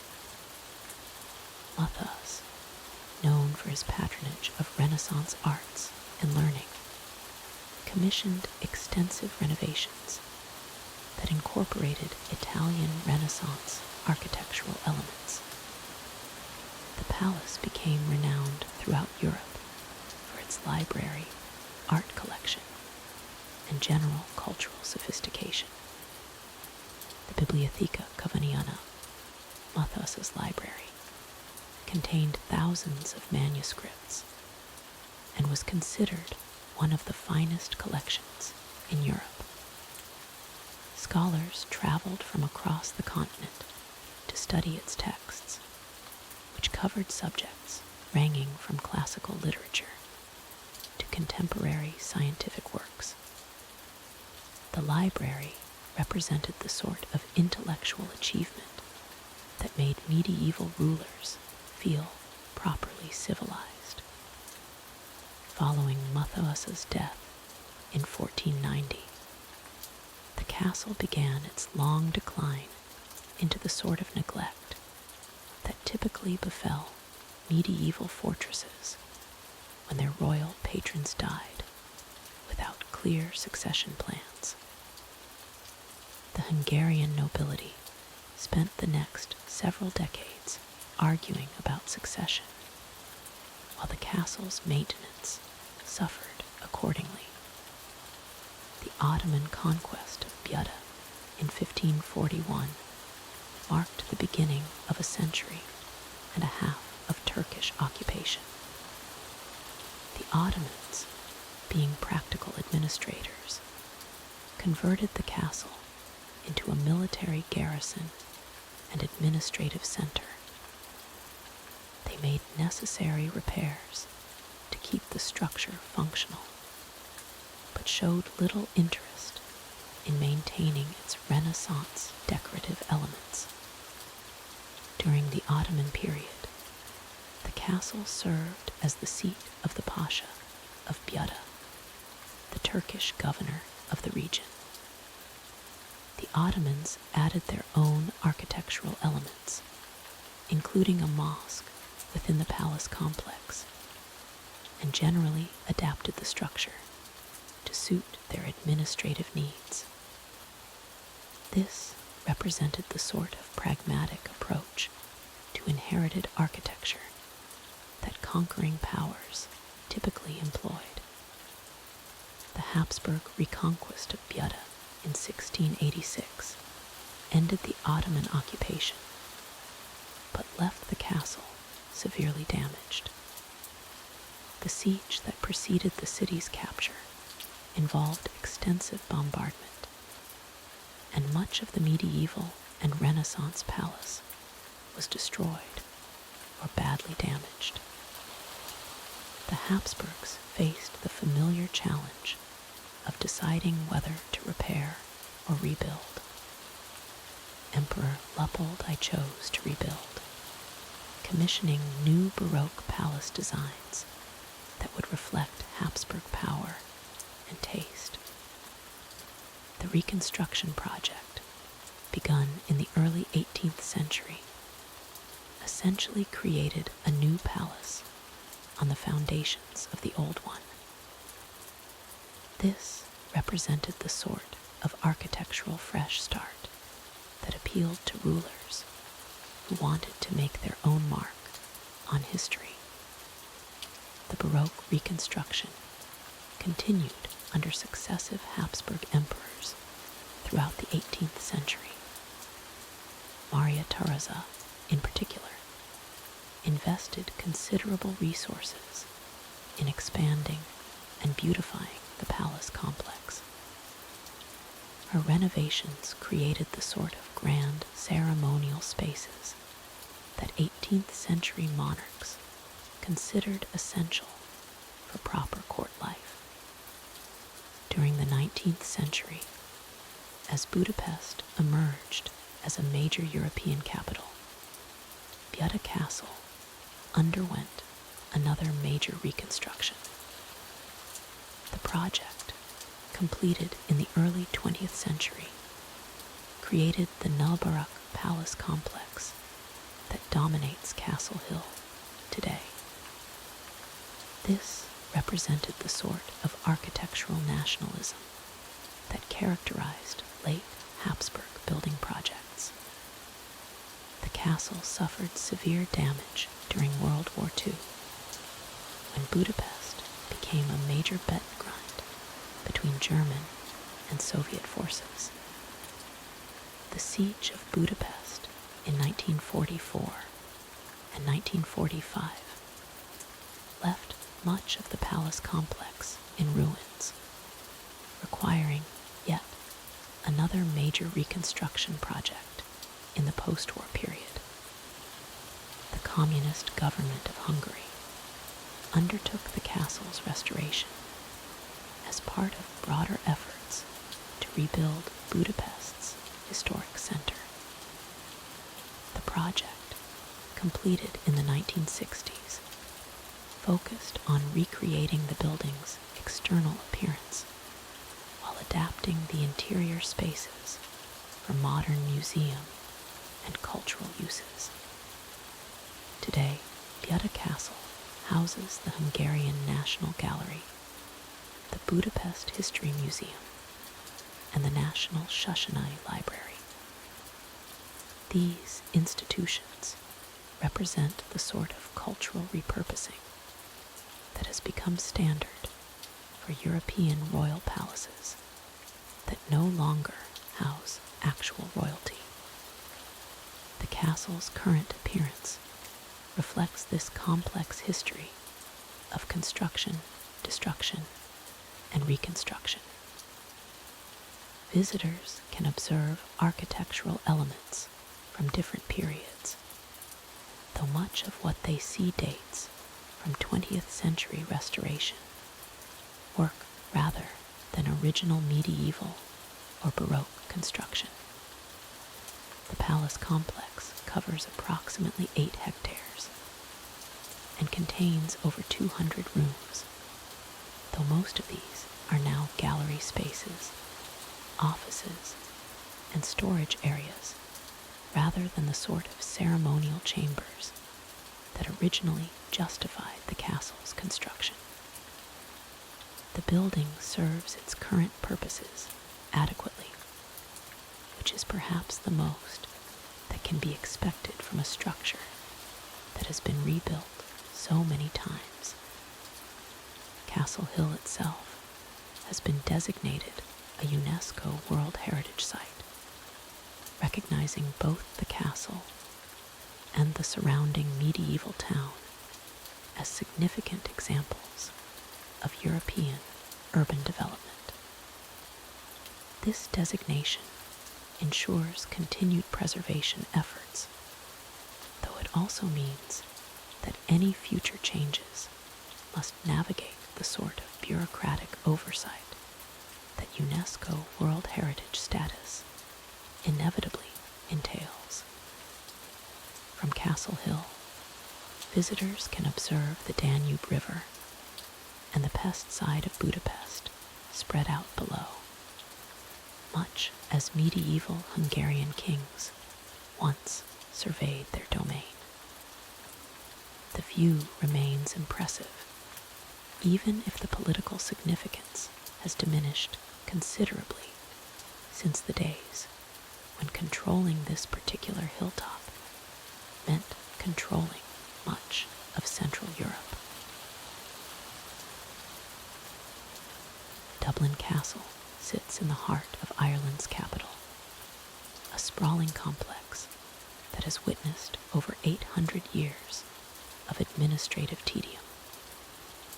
Built by the Anglo-Normans in the early 13th century, this fortress has served as the seat of English and later British rule in Ireland for 7 centuries. What makes Dublin Castle particularly soporific is not any single dramatic event, but rather its relentless dedication to bureaucratic function over architectural excitement. The castle occupies a site that was originally chosen for its strategic position on a ridge overlooking the River Liffey. The Vikings had established a settlement here called Dublin, meaning black pool, which gave the city its name. When the Anglo-Normans arrived in 1204, they recognized the administrative potential of this location and began construction of what would become Ireland's most important government building.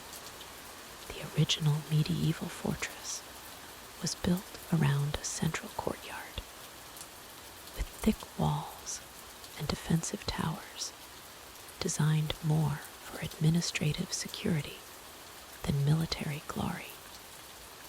The record tower, completed around 1228, stands as one of the few surviving elements from the original medieval castle.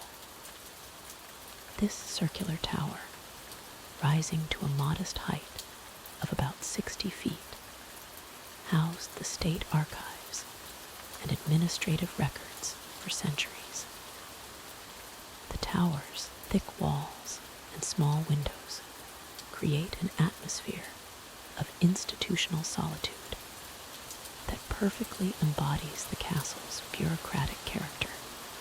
Clerks and scribes worked within these stone walls, copying documents, maintaining records, and processing the endless paperwork required to govern a medieval territory.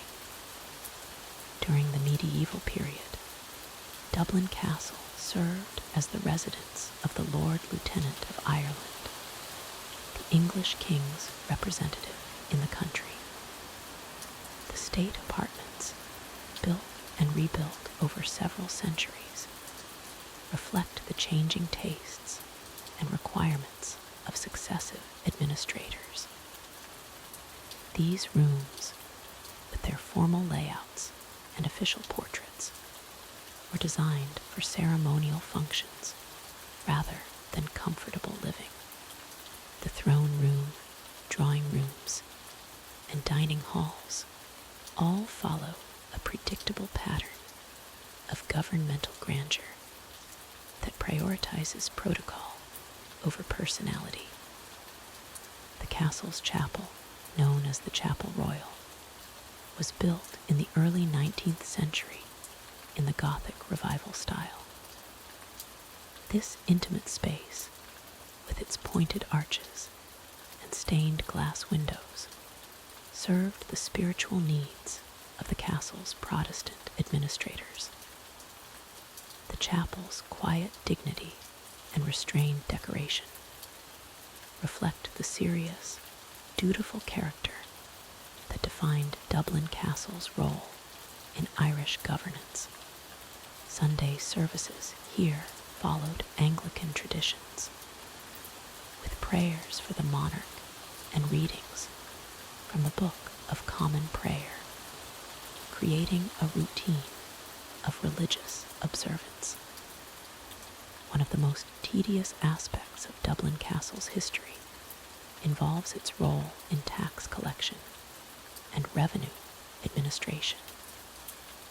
The revenue commissioners operated from buildings within the castle complex, overseeing the collection of customs duties, excise taxes, and various fees that funded the colonial administration. Rooms were filled with ledgers, account books, and filing systems that tracked every penny collected from Irish taxpayers. The methodical nature of this work, conducted day after day for centuries, represents bureaucracy at its most mind-numbing. The castle's role in legal administration adds another layer of institutional dullness to its character. The Court of Chancery, the Court of Exchequer, and other judicial bodies operated from chambers within the complex.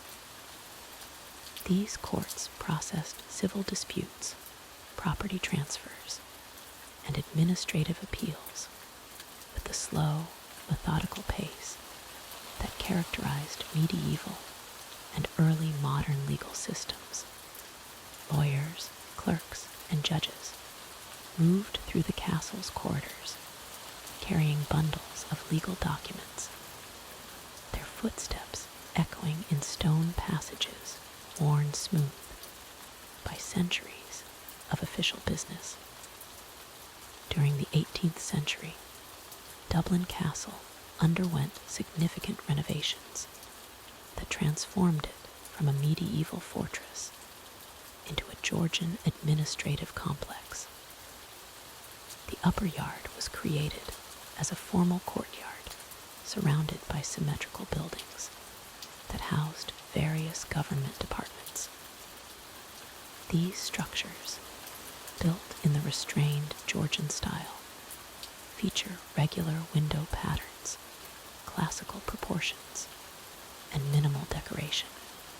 The architecture emphasizes function over form, creating spaces designed for efficient administration rather than architectural excitement. The state apartments were redecorated during this period to reflect contemporary tastes while maintaining their official character. The rooms feature elaborate plasterwork, crystal chandeliers, and formal furniture arrangements that create an atmosphere of ceremonial dignity. These spaces hosted official receptions, diplomatic meetings, and state dinners that followed rigid protocols of precedence and etiquette. The predictable nature of these events, with their formal speeches and ceremonial toasts, exemplifies the routine character of castle life. Dublin Castle's gardens provide a peaceful retreat from the administrative bustle of the complex. The Dublin Garden, created in the 1980s on the site of the original Black Pool, features a circular lawn surrounded by formal plantings. This space, while pleasant, lacks the dramatic landscapes or exotic features found in more exciting castle gardens. Instead, it offers a quiet, contemplative environment suitable for civil servants taking brief breaks from their paperwork. The castle's role in Irish independence negotiations adds a chapter of historical significance without dramatic excitement. The Government of Ireland Act 1920 was administered from offices within the castle, dividing Ireland into two separate jurisdictions. The subsequent negotiations leading to the Anglo-Irish Treaty of 1921 involved meetings in the castle's formal reception rooms. These discussions, while historically important, consisted largely of careful diplomatic language and procedural negotiations rather than dramatic confrontations. Following Irish independence, Dublin Castle was handed over to the new Irish government in 1922. The ceremony was notably understated, reflecting the administrative nature of the transfer. British officials simply packed their files and departed, leaving behind empty offices and meeting rooms that would soon be occupied by Irish civil servants. This peaceful transition, while historically significant, lacked the drama associated with military victories or revolutionary upheavals. Today, Dublin Castle continues its tradition of administrative service as a government conference center and tourist attraction. The state apartments host official receptions and diplomatic meetings, maintaining their role in Irish governance. Guided tours take visitors through rooms where centuries of bureaucratic decisions were made, explaining the functions of various government departments and the protocols of official ceremonies. The castle's museum displays artifacts related to Irish administration, including official seals, ceremonial objects, and historical documents. The Chester Buddy Library, housed in the castle complex since 2000, contains one of the world's finest collections of manuscripts and decorative arts. While the collection itself is remarkable, the library's quiet reading rooms and scholarly atmosphere contribute to the castle's overall character of studious contemplation. Researchers work silently among ancient texts and illuminated manuscripts, their activities reflecting the intellectual rather than martial traditions associated with this administrative fortress. In the heart of Ghent, Belgium, stands Gravensteen Castle, whose name translates simply to Castle of the Counts. Built in 1180 by Count Philip of Alsace, this fortress represents the methodical approach to medieval castle construction that characterized the Low Countries during the late 12th century. The castle's design follows the standard Norman keep pattern, with thick stone walls rising from a rectangular foundation measuring approximately 40 by 30 meters. The main keep reaches a height of 31 meters, constructed using local limestone quarried from the Tournai region. Each stone was carefully cut and fitted according to established masonry techniques that had been refined over several generations of castle builders. Count Philip of Alsace commissioned the construction following his return from the Second Crusade, where he had observed various fortification techniques employed in the Holy Land. However, rather than implementing revolutionary designs. He chose to apply proven methods that had already demonstrated their effectiveness in similar European contexts. The result was a castle that functioned adequately, but offered little innovation in defensive architecture. The castle's location was selected based on practical considerations rather than strategic brilliance. Positioned on the banks of the River La, it provided control over the waterway that served as Ghent's primary commercial route. The site had previously hosted a wooden fortress built by Baldwin Iron Arm in the 9th century, making it an obvious choice for a stone replacement rather than a carefully planned strategic position. Construction proceeded according to standard medieval building practices. Workers began by excavating foundations to a depth of approximately 3 meters, ensuring stability in the marshy ground characteristic of the region. The foundation stones were laid in courses, with each layer carefully leveled before the next was added. This methodical approach continued throughout the construction process, which took approximately 7 years to complete. The castle's defensive features follow conventional patterns established by Norman military engineers. The main entrance is protected by a gatehouse equipped with a portcullis and murder holes, standard features that had been implemented in countless other fortifications throughout Europe. The walls are punctuated by rectangular towers at regular intervals, providing overlapping fields of fire for defending archers.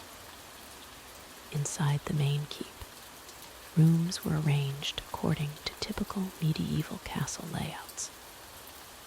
The ground floor served as storage space for provisions and equipment. The first floor contained the Great Hall, where the Count conducted official business and hosted formal gatherings. Living quarters occupied the upper floors, with the Count's private chambers located in the most secure section of the keep. The Great Hall measures 20 by 12 meters, with windows positioned high in the walls to provide light while maintaining security. The room features a large fireplace constructed of dressed stone, with a chimney that rises through the full height of the keep. Wooden benches and tables could accommodate approximately 50 people during formal occasions, though daily occupancy was typically much smaller. Castle life at Gravensteen followed patterns established at similar fortifications throughout medieval Europe. The garrison consisted of approximately 30 men-at-arms, supplemented by additional troops during times of conflict. Daily routines included weapons training, maintenance of equipment, and supervision of the surrounding territory. These activities continued with remarkable consistency throughout the castle's active period. The castle's kitchen facilities were located in a separate building within the courtyard, connected to the main keep by a covered walkway. This arrangement reduced fire risk while maintaining convenient access for meal service. The kitchen featured large hearths capable of preparing food for the entire garrison, along with storage areas for provisions and cooking equipment. Administrative functions occupied significant portions of the castle's daily operations.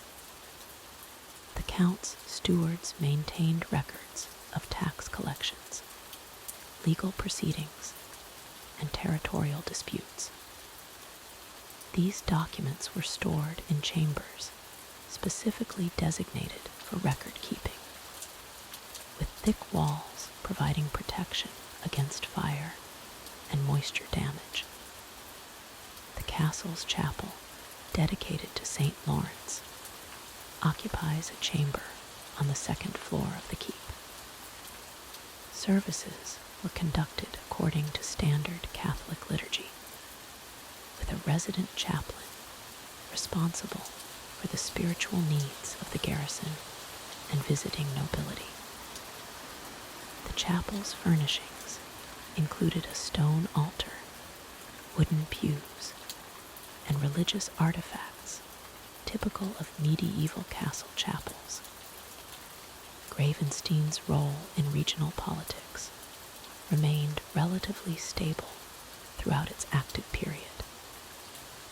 The Counts of Flanders used it as their primary residence when conducting business in Ghent, but its strategic importance never approached that of major frontier fortifications. Most conflicts involving the castle were resolved through negotiation rather than siege warfare. The castle's most notable historical event occurred in 1302, when it served as a refuge for French nobles during the Battle of the Golden Spurs. However, this involvement was largely circumstantial rather than the result of strategic planning. The castle's defenders simply followed standard procedures for providing sanctuary to Allied forces during times of conflict. Maintenance of the castle followed established medieval practices. Stone masons regularly inspected walls for signs of damage, replacing individual stones as needed. Wooden structures within the castle required more frequent attention, with carpenters maintaining floors, roofs, and defensive equipment according to seasonal schedules. The castle's water supply came from a well dug within the courtyard, reaching a depth of approximately 20 meters to access the water table. This arrangement provided security during sieges while ensuring adequate supply for daily needs. The well was lined with stone to prevent contamination and equipped with a windlass for raising water buckets. As gunpowder weapons became more prevalent in the 15th century, Gravensstein's defensive capabilities gradually became obsolete. However, rather than undergoing extensive modifications like many contemporary fortifications, it was simply abandoned as a military installation. The Counts of Flanders relocated to more comfortable residences that better suited the changing nature of noble life. The castle subsequently served various mundane purposes, including use as a courthouse, prison, and textile factory. These adaptations required minimal structural changes, as the building's solid construction made it suitable for multiple functions. Workers simply partitioned existing spaces and installed equipment as needed for each new purpose. Today, Gravensteen Castle operates as a museum, displaying artifacts related to medieval life in Flanders. Visitors can explore the keep's various levels, examining recreated living spaces and defensive features.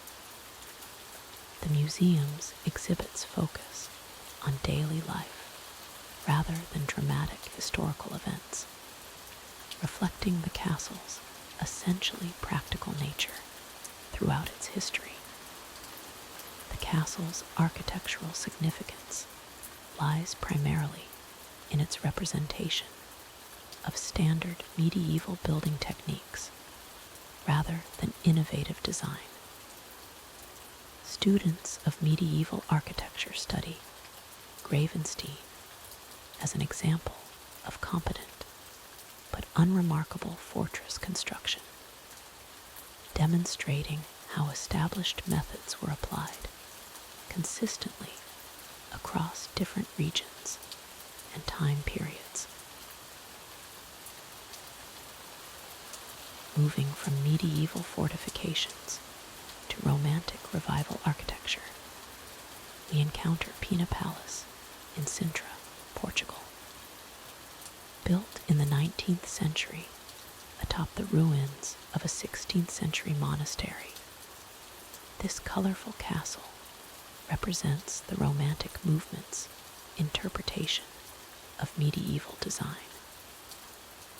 The palace sits 850 feet above sea level, overlooking the town of Sintra and the Atlantic coastline beyond. King Ferdinand II of Portugal commissioned the palace's construction in 1842, following his marriage to Queen Maria II. Ferdinand, originally a German prince from the House of Saxe-Coburg and Gotha, brought European romantic sensibilities to Portuguese architecture.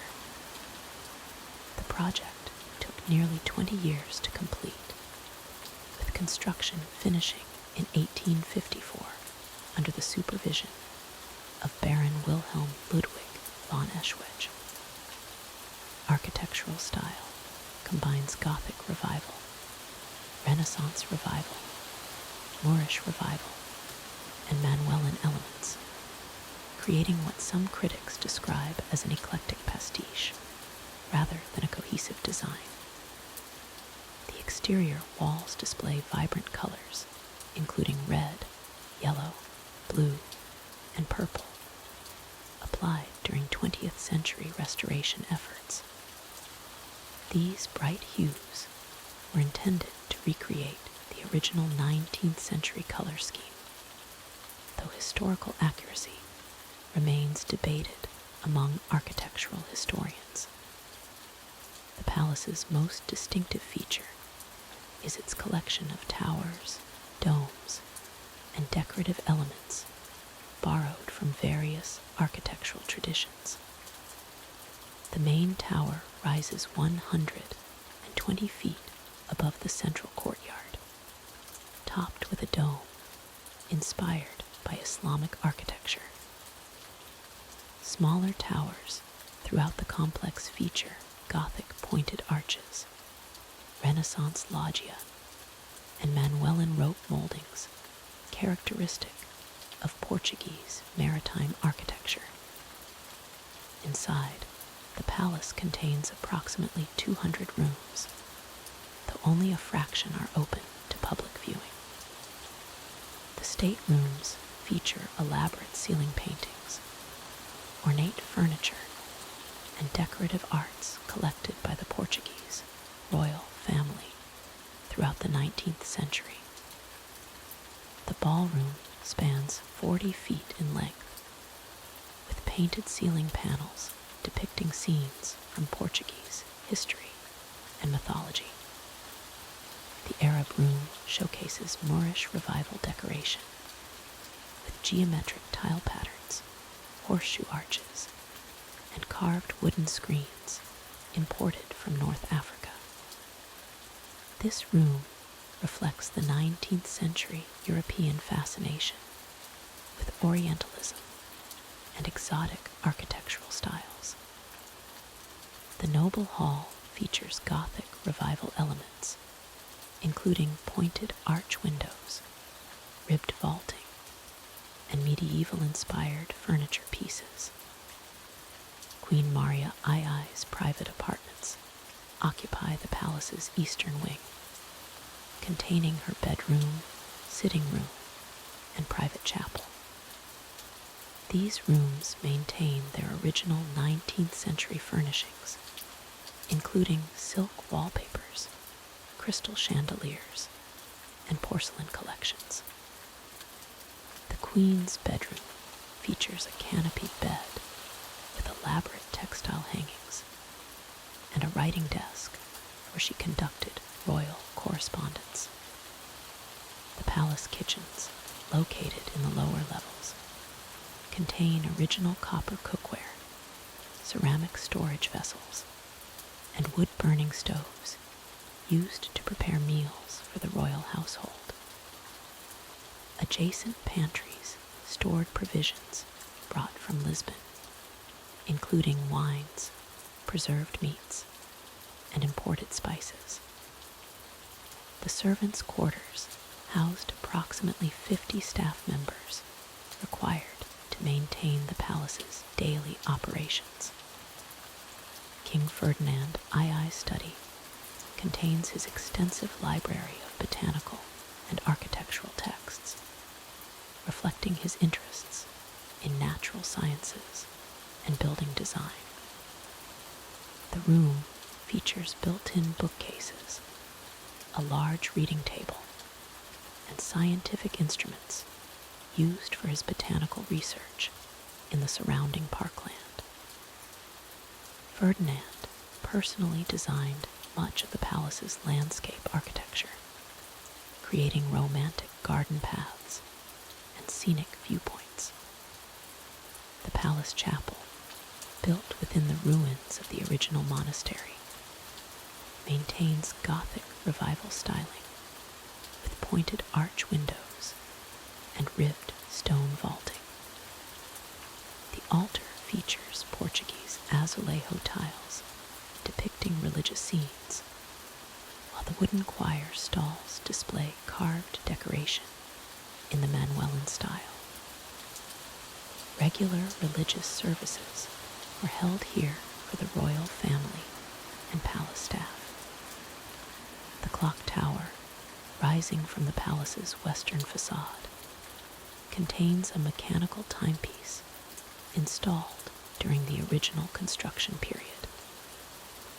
The clock mechanism requires daily winding and periodic maintenance to ensure accurate timekeeping.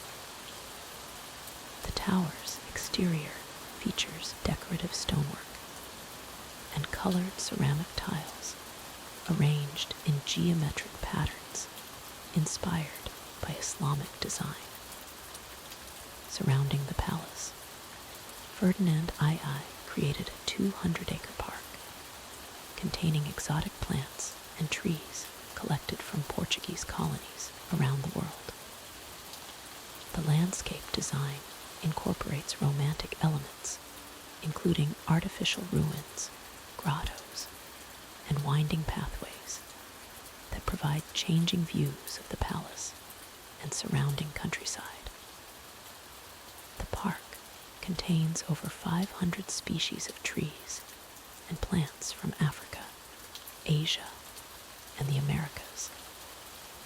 The palace's water supply system includes cisterns carved into the rocky foundation, collecting rainwater from the building's extensive roof surfaces. Underground channels distribute water throughout the palace for domestic use, fountain displays, and garden irrigation. The engineering required to supply water at this elevation represented a significant technical challenge during the construction period. During the 20th century, Pena Palace served various functions, including a museum, government offices, and tourist attraction. The Portuguese Republic acquired the property following the monarchy's overthrow in 1910, eventually opening it to public visitation. Restoration efforts beginning in the 1960s aimed to preserve the building's 19th century appearance while accommodating modern visitor facilities. The palace's role in Portuguese cultural identity extends beyond its architectural significance, representing the country's romantic period and royal heritage. Its distinctive appearance has made it one of Portugal's most photographed landmarks, appearing on postcards, tourist materials, and cultural publications. The building's colorful facade and dramatic hilltop setting create striking visual contrasts with the surrounding landscape. UNESCO designated Pena Palace as a World Heritage Site in 1995, recognizing its architectural importance and cultural significance within the Sintra cultural landscape. This designation ensures international protection for the palace and its surrounding parkland, maintaining its preservation for future generations. The palace attracts approximately 1 million visitors annually, making it one of Portugal's most popular tourist destinations. Conservation challenges include maintaining the building's colorful exterior finishes, which require regular repainting due to Atlantic weather exposure. The palace's elevated position subjects it to strong winds, temperature fluctuations, and moisture infiltration that gradually deteriorates building materials. Ongoing restoration projects address structural issues while preserving the building's 19th century character and romantic architectural vision. Prague Castle sits on a hill overlooking the Vltava River, sprawling across 70,000 square meters of what was once medieval Bohemia. Construction began in the 9th century under Prince Bořivoj of the Přemysliv dynasty, though the exact date remains disputed among historians who seem to find great satisfaction in arguing over decades that occurred over 1,000 years ago. The castle complex consists of numerous buildings connected by courtyards, gardens, and passages that wind through the hillside like a stone maze designed by someone with far too much time and far too many rocks. The old royal palace forms the administrative heart of the complex, its Gothic halls echoing with centuries of bureaucratic proceedings that would have been just as tedious then as government meetings are today. St. Vitus Cathedral dominates the castle's skyline, with its twin spires reaching toward the heavens in what medieval architects apparently considered the appropriate way to demonstrate both piety and architectural ambition. Construction of the cathedral began in 1344 under the direction of Matthias of Arras, though he died 8 years later, leaving the project to Peter Parler, who continued the work with the methodical patience that Gothic architecture demanded. The cathedral's construction stretched across nearly 6 centuries, with various rulers adding their own touches to the design, like layers of architectural sediment accumulating over time. The final touches weren't completed until 1929, making it one of history's most prolonged building projects, surpassing even modern highway construction in its ability to stretch indefinitely into the future. Within the cathedral lies the tomb of Saint Wenceslas, the patron saint of Bohemia, whose chapel features walls adorned with precious stones and frescoes depicting his life and martyrdom. The saint's remains rest in a silver tomb that pilgrims have visited for centuries, their footsteps wearing smooth paths in the stone floors like water, gradually carving channels through rock. The royal garden extends below the castle walls, originally designed as a Renaissance pleasure garden where nobles could stroll among carefully manicured hedges and contemplate the mathematical precision of topiary art.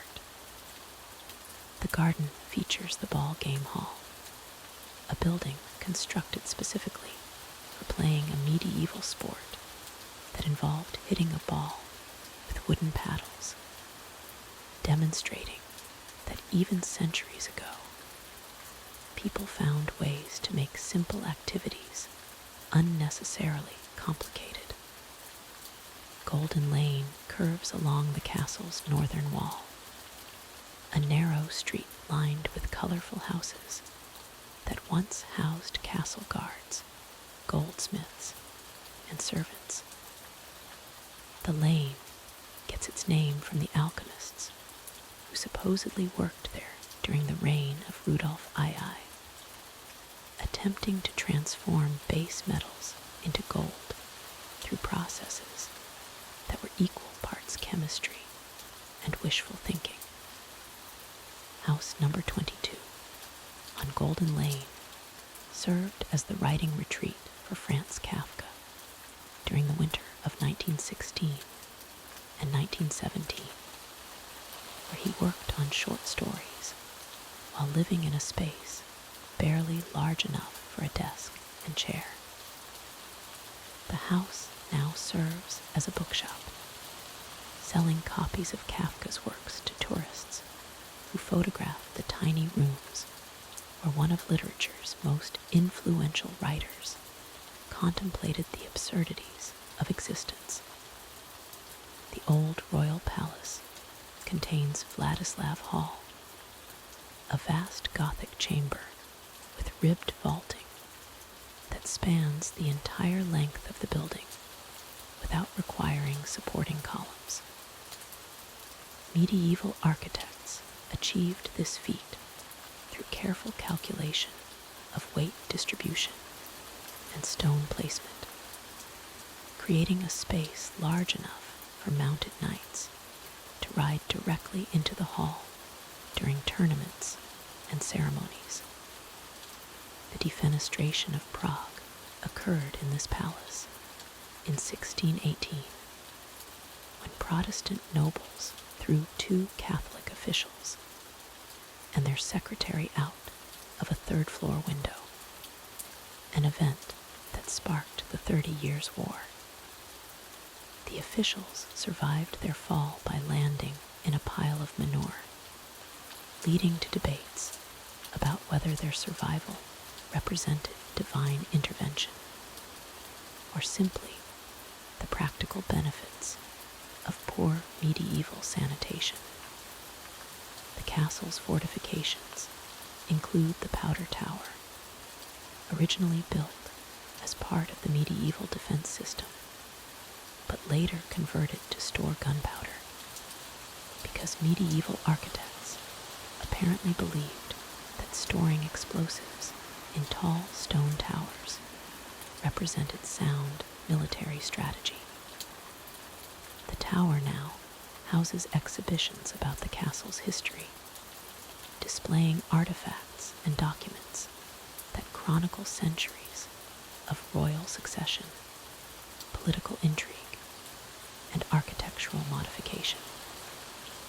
The Spanish Hall occupies the 2nd floor of the new royal palace, its Baroque ceiling decorated with elaborate frescoes and gilded moldings that reflect the Habsburg dynasty's preference for ornate interior design. The hall served as a throne room where emperors received foreign dignitaries, conducted state ceremonies, and presumably tried to impress visitors with the sheer quantity of gold leaf applied to every available surface. The castle's picture gallery houses a collection of paintings accumulated by Rudolf II, including works by Titian, Rubens, and other masters who painted portraits of nobles posing with the same serious expressions that people use for driver's license photographs today. The collection survived various wars, invasions, and political upheavals, demonstrating art's remarkable ability to outlast the civilizations that created it. The third courtyard contains the old provost's house, where castle clergy lived and administered religious affairs for the complex. The building's Gothic architecture features pointed arches and ribbed vaults that create acoustic properties ideal for chanting, prayer, and the kind of solemn contemplation that medieval religious life required. Prague Castle served as the seat of Bohemian kings, Holy Roman emperors, and later presidents of Czechoslovakia and the Czech Republic, making it one of the few castles to maintain continuous governmental function across multiple centuries and political systems. The castle's administrative offices still operate today, processing the same types of bureaucratic documents that have been shuffled through these halls for over 1,000 years.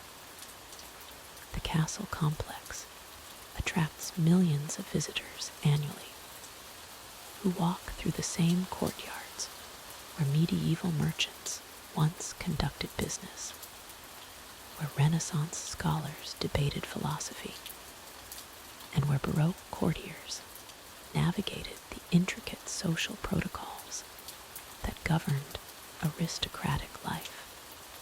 These tourists photograph the same architectural details that have weathered centuries of Bohemian winters.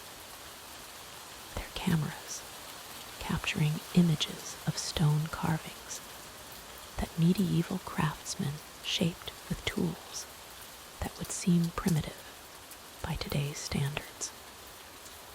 As evening approaches, Prague Castle's silhouette dominates the city's skyline. Its illuminated towers and spires creating the same dramatic profile that has defined Prague's horizon for over a millennium, a testament to the enduring presence of medieval architecture in our modern world.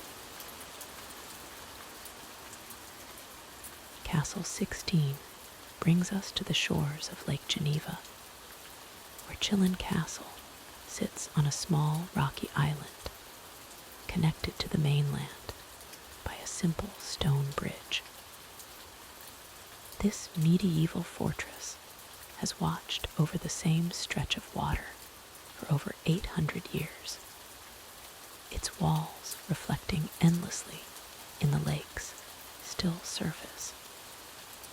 The castle's location was chosen not for drama, but for the most practical of reasons.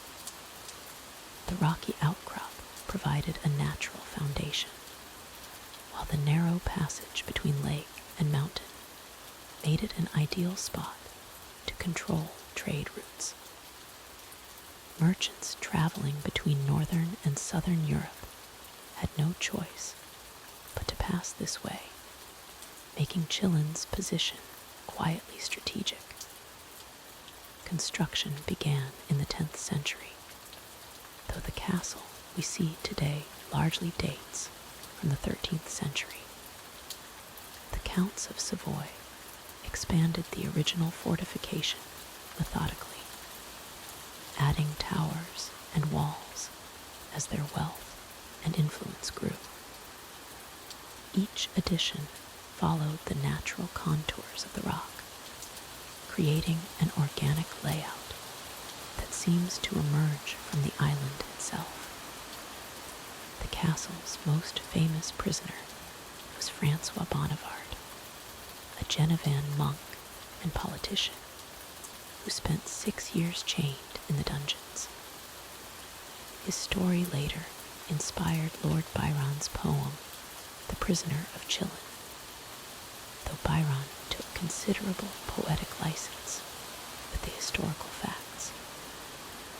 Bonnivard's actual imprisonment was more about political maneuvering than romantic martyrdom. The dungeons themselves are carved directly from the living rock of the island. 7 massive pillars support the vaulted ceiling, their surfaces worn smooth by centuries of prisoners' hands. The air down here remains constantly cool, insulated by the surrounding stone and the lake's moderating influence. Water seeps slowly through the rock, creating small puddles that reflect the dim light from narrow windows. Above the dungeons, the castle's residential quarters tell a quieter story of medieval life. The Great Hall features a wooden ceiling painted with the coats of arms of Bernese bailiffs, who administered the castle after the Savoyards lost control. Each painted shield represents decades of careful record-keeping and tax collection, the mundane work that actually kept medieval governments functioning. The kitchen, with its massive fireplace and stone sinks, was designed to feed the castle's garrison and visiting dignitaries. Supplies arrived by boat across the lake, stored in cellars that stayed naturally cool year-round. The castle's position meant fresh fish was always available, supplementing the preserved meats and grains that formed the basis of the medieval diet. Chillon's chapel occupies one of the castle's towers, its walls decorated with 14th century frescoes depicting biblical scenes. The paintings have faded over the centuries, their colors muted by age and humidity from the lake. Services here followed the rhythms of monastic life, marking the hours with prayer and contemplation rather than excitement. The castle's defensive features reflect medieval military engineering at its most practical. Arrow slits are positioned to cover every approach, while the narrow bridge could be easily defended by a small force. The walls follow the irregular shape of the rock, creating no perfect lines or symmetrical arrangements. Function determined every architectural choice. During the 16th century, Chillon served as a prison and administrative center for the Bernese, who had conquered the region from Savoy. The Swiss approach to castle management emphasized efficiency over grandeur. They maintained the buildings carefully, but added few decorative elements, preferring to invest in practical improvements like better drainage and storage facilities. The castle's towers offer views across Lake Geneva to the French Alps beyond, but these vistas served practical purposes. Guards could spot approaching boats hours before they arrived, while signal fires could communicate with other fortifications along the lake shore. The beauty of the setting was incidental to its strategic value. One of Chillon's most interesting features is its system of latrines, built into the castle walls, with chutes that drop directly into the lake.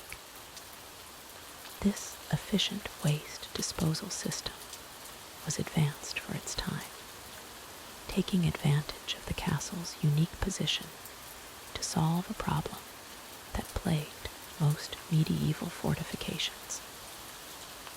The constant flow of lake water ensured sanitary conditions that were remarkable for the era. The castle's armory once housed weapons and armor for its garrison, though most of these items have long since been moved to museums or private collections. The empty rooms now echo with footsteps, their stone walls bearing the marks of centuries of use. Iron brackets that once held spears and crossbows remain embedded in the masonry, silent reminders of the castle's military purpose. Chillon's wine cellar takes advantage of the natural cooling properties of the rock foundation. Barrels of local wine, aged slowly in the constant temperature, developing the complex flavors that made the region's vintages famous throughout medieval Europe. The cellar's stone shelves and drainage channels remain intact, though they now hold only dust and memories. The castle's great chamber served as both courtroom and reception hall, where the counts of Savoy held court and administered justice. The room's windows look out over the lake, providing natural light for reading documents and examining evidence.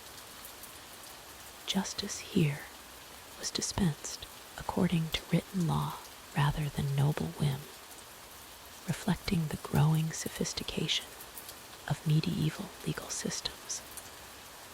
During winter months, the lake sometimes freezes near the shore, creating a landscape of crystalline silence around the castle. Snow accumulates on the battlements and towers, softening the harsh lines of the medieval stonework. These quiet winter scenes have inspired countless artists and writers, though most visitors prefer the castle during warmer seasons when the lake reflects the surrounding mountains in perfect clarity. The castle's transition from fortress to tourist attraction began in the 19th century, when romantic writers and artists discovered its picturesque setting. Their enthusiasm transformed Chillon from a practical administrative building into a symbol of medieval romance. Though this reputation often obscures the castle's more mundane, but equally fascinating history as a center of trade and governance. Today, Chillon Castle receives hundreds of thousands of visitors annually, making it one of Switzerland's most popular historical sites. Yet the castle itself remains largely unchanged, its stones worn smooth by centuries of weather and human passage. The same lake waters that once brought medieval merchants now carry tour boats filled with cameras and guidebooks. But the essential character of this ancient fortress endures in its quiet dignity beside the eternal waters of Lake Geneva. Our 17th castle brings us to the tranquil waters of Lithuania, where Trakai Island Castle sits peacefully on a small island in Lake Galve. This 14th century fortress presents itself as a picture of medieval serenity, surrounded by calm waters that barely ripple in the gentle Lithuanian breeze. The castle's construction began around 1377 under Grand Duke Kęstutis, though the work proceeded at the leisurely pace typical of medieval building projects. Stone by stone, the fortress took shape on its island foundation, with workers ferrying materials across the narrow stretch of water that separated the construction site from the mainland. The red brick walls of Trakai Island Castle rise modestly from the water's edge, their Gothic architecture reflecting the architectural trends of the late 14th century. The main tower, known as the Keep, stands at a comfortable height that provides views across the lake without being particularly imposing or dramatic. Inside the castle walls, daily life followed predictable patterns. The Great Hall hosted formal dinners where guests consumed roasted meats and local grain-based dishes. Servants moved quietly through the corridors, attending to routine maintenance tasks and preparing meals in the castle's modest kitchen facilities. The castle's defensive features were designed more for show than for serious military engagement. The moat, naturally provided by the surrounding lake, created an effective barrier against casual intruders. However, the narrow causeway connecting the island to the shore could be easily defended by a small garrison. During winter months, when the lake froze solid, the castle's isolation became less pronounced. Visitors could walk directly across the ice to reach the fortress, though few chose to make the journey during Lithuania's cold season. The castle's inhabitants settled into quiet winter routines, maintaining fires and preserving food stores. The castle's chapel, located in the eastern wing, hosted regular religious services for the resident population. The small altar was decorated with simple wooden carvings and modest religious artifacts. Morning prayers echoed softly through the stone chambers, creating a peaceful atmosphere that pervaded the entire fortress. Trakai's strategic importance lay primarily in its location along medieval trade routes connecting Eastern and Western Europe. Merchants traveling between Poland and Russia often stopped at the castle to rest and resupply. The fortress served as a comfortable way station rather than a major military stronghold. The castle's library, though modest in size, contained an interesting collection of manuscripts and documents. Scribes worked quietly at wooden desks, copying texts and maintaining official records. The soft scratching of quills on parchment provided a constant, soothing background sound throughout the scholarly areas. Guest quarters in the castle were furnished with simple but adequate accommodations. Visiting dignitaries slept on straw mattresses covered with woolen blankets.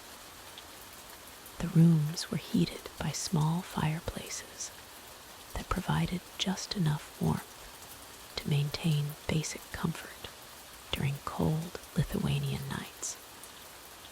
The castle's gardens, planted on the limited island space, produced herbs and vegetables for the kitchen. Gardeners tended small plots of carrots, onions, and cabbage, along with medicinal herbs used by the castle's resident healer. The gardens provided a quiet retreat for contemplation and gentle exercise. Fishing in the surrounding lake provided a steady supply of fresh food for the castle's inhabitants. Local fishermen used simple nets and lines to catch pike, perch, and other freshwater species. The regular rhythm of fishing activities added to the castle's peaceful daily routine. The castle's armory contained a modest collection of weapons and armor, maintained more for ceremonial purposes than active warfare. Swords, spears, and crossbows were kept in good condition, though they saw little actual combat use. Guards practiced their skills in the castle's small courtyard. During summer months, the castle grounds became particularly pleasant. Gentle breezes from the lake provided natural cooling, and the surrounding water reflected sunlight in patterns that danced across the castle walls. Residents often spent evening hours walking along the water's edge. The castle's great hall featured a large fireplace that served as the social center during colder months. Residents gathered around the fire to share stories, play simple games, and discuss the day's events. The conversations were typically quiet and thoughtful, matching the castle's overall atmosphere. Trača's role in Lithuanian history was generally peaceful and administrative. The castle served as a residence for minor nobility and a center for local governance. Official meetings were conducted in calm, measured tones, with decisions made through careful deliberation rather than dramatic debate. The castle's stables, located on the mainland, housed horses used for transportation and light agricultural work. Stable hands maintained the animals with routine care, ensuring they were fed, groomed, and exercised regularly. The horses lived comfortable, unremarkable lives. Evening meals in the castle were served at long wooden tables in the great hall. The food was simple but nourishing, consisting of bread, cheese, preserved meats, and vegetables from the castle gardens. Conversations during meals were typically quiet and focused on practical matters. The castle's workshops produced basic items needed for daily life. Blacksmiths forged simple tools and hardware, while carpenters crafted furniture and made repairs to wooden structures. The work proceeded at a steady, unhurried pace that matched the castle's peaceful character. Trača Island Castle's legacy is one of quiet endurance rather than dramatic historical significance. The fortress survived various political changes in Lithuania through its modest profile and practical usefulness. Its island location provided natural protection while avoiding the attention that might have led to destruction. Today, the castle stands as a testament to medieval building techniques and the peaceful aspects of fortress life.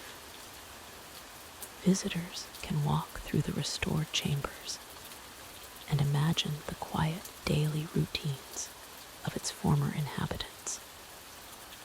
The surrounding lake continues to provide the same tranquil setting that characterized the castle throughout its active history.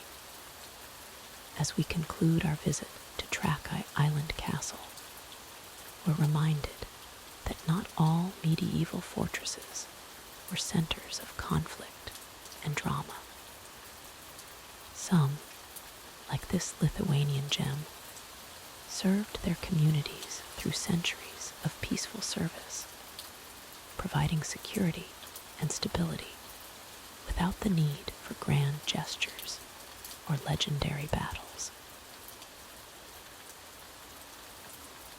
Edinburgh Castle sits upon Castle Rock, a volcanic plug that formed approximately 340 million years ago during the Carboniferous period.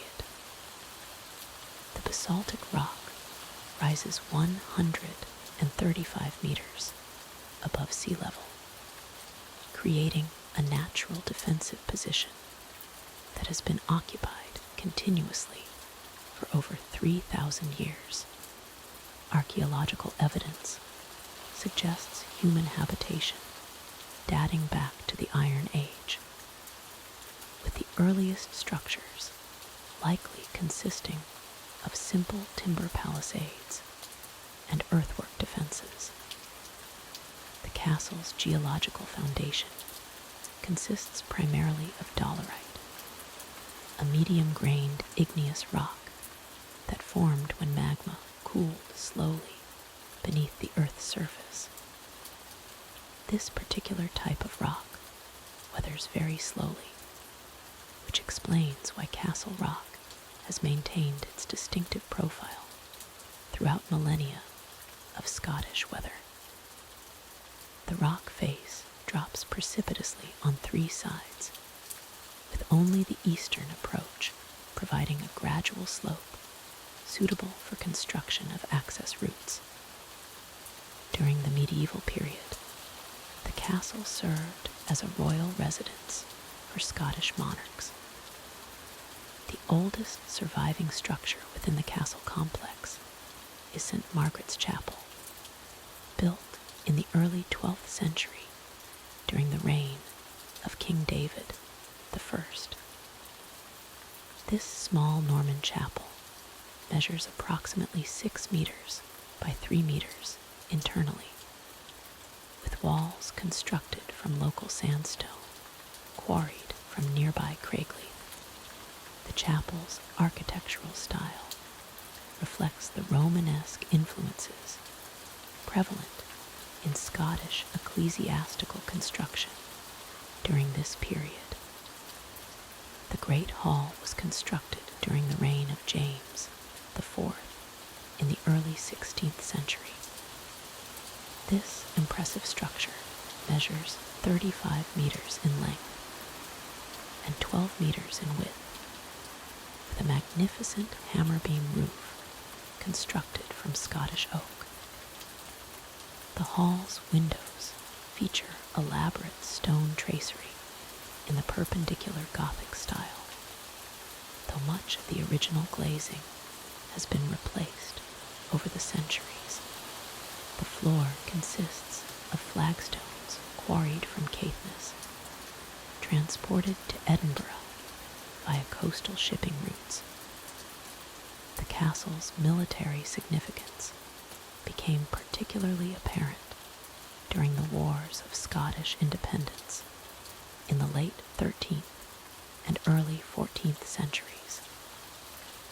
The fortress changed hands multiple times between Scottish and English forces, with each occupation resulting in modifications to the defensive structures. The Constable Tower, built during this period, demonstrates typical medieval military architecture, with walls measuring over 2 meters in thickness and narrow arrow loops positioned to provide overlapping fields of fire. The Half Moon Battery represents one of the most significant architectural additions to the castle complex. Constructed in the late 16th century, following the Lang siege of 1571 to 1573, this artillery fortification was designed to accommodate the increasingly powerful cannons of the period. The battery's curved design helps deflect incoming projectiles while providing stable platforms for the castle's own artillery pieces. The castle's role as a royal residence continued well into the 17th century. The royal palace, constructed during the reign of James VI, features elaborately decorated chambers, including the crown room, which houses the honours of Scotland. These regalia, consisting of the crown, sceptre, and sword of state, represent some of the oldest surviving crown jewels in Europe. The crown dates to 1469 and incorporates gold from Scottish mines, precious stones, and pearls from Scottish rivers. The Stone of Destiny, also known as the Stone of Scone, resides within the crown room alongside the honours of Scotland. This block of red sandstone measures approximately 67 centimeters in length and weighs roughly 152 kilograms.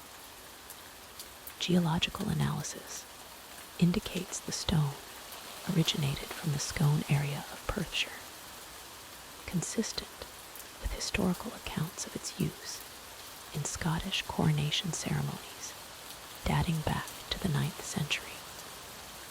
The castle's military barracks were expanded significantly during the 18th and 19th centuries as Edinburgh's importance as a garrison town increased. The new barracks, completed in 1796, could accommodate up to 600 soldiers in relatively spacious quarters for the period. Each barrack room measured approximately 8 meters by 6 meters and housed 12 men, with straw mattresses placed on wooden bed frames constructed by the castle's own carpenters. The 1 o'clock gun tradition began in 1861 as a time signal for ships in the Firth of Forth. The original gun was a 64-pounder muzzle-loading cannon, later replaced by a 25-pounder quick-firing gun in 1952. The daily firing continues today, though the gun now uses blank charges rather than live ammunition. The sound of the gun can be heard clearly throughout Edinburgh's Old Town, traveling approximately 3 kilometers on calm days. The castle's water supply presented ongoing challenges throughout its history. The castle well, cut through solid rock to a depth of 34 meters, provided the primary water source during sieges. During the Lang siege, defenders were forced to ration water strictly, with each person receiving less than 1 liter per day. Archaeological excavations have revealed evidence of additional cisterns carved into the rock face to collect rainwater from the castle's roofs.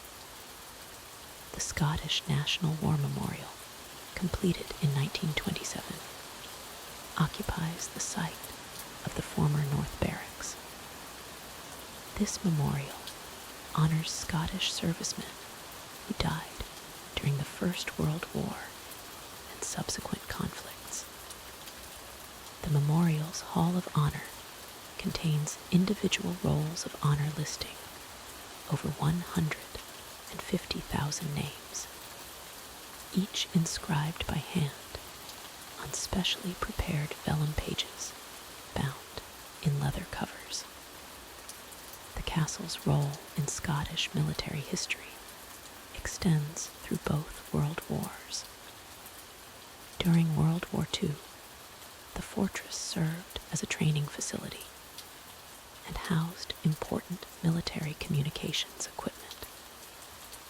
The castle's elevated position made it ideal for radio transmission, with aerials installed on the highest towers to maintain contact with military units throughout Scotland and northern England. Today, Edinburgh Castle receives over 2 million visitors annually, making it Scotland's most popular paid tourist attraction.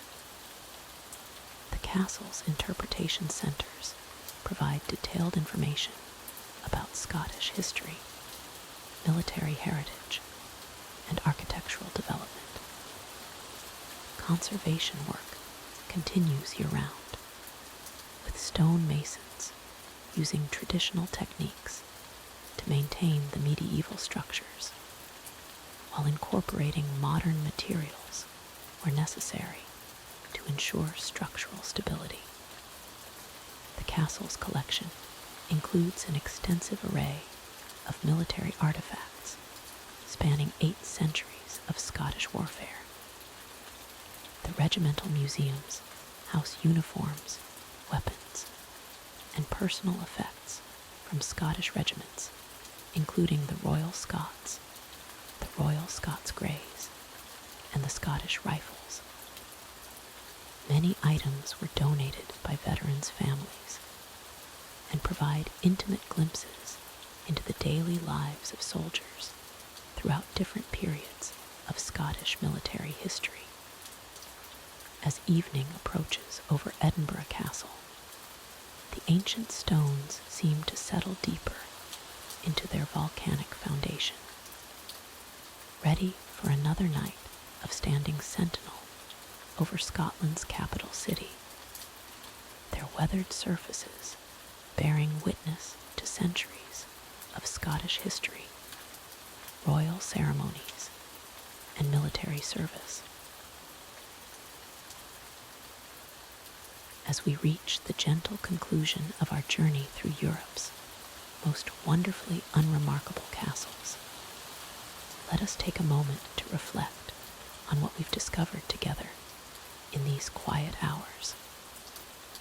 We've wandered through stone corridors where nothing particularly dramatic ever happened, explored towers that witnessed centuries of perfectly ordinary daily life, and stood in courtyards where the most exciting events were probably the changing of the seasons.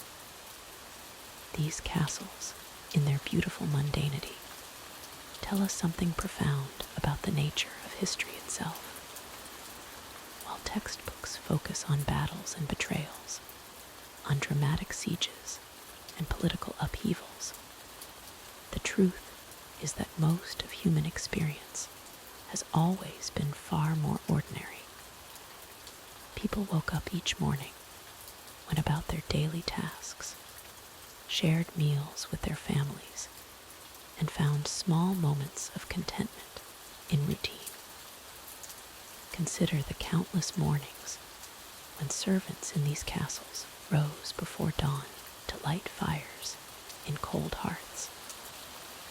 Think of the kitchen staff who prepared thousands upon thousands of unremarkable meals, each one sustaining life, but never making it into any chronicle or song.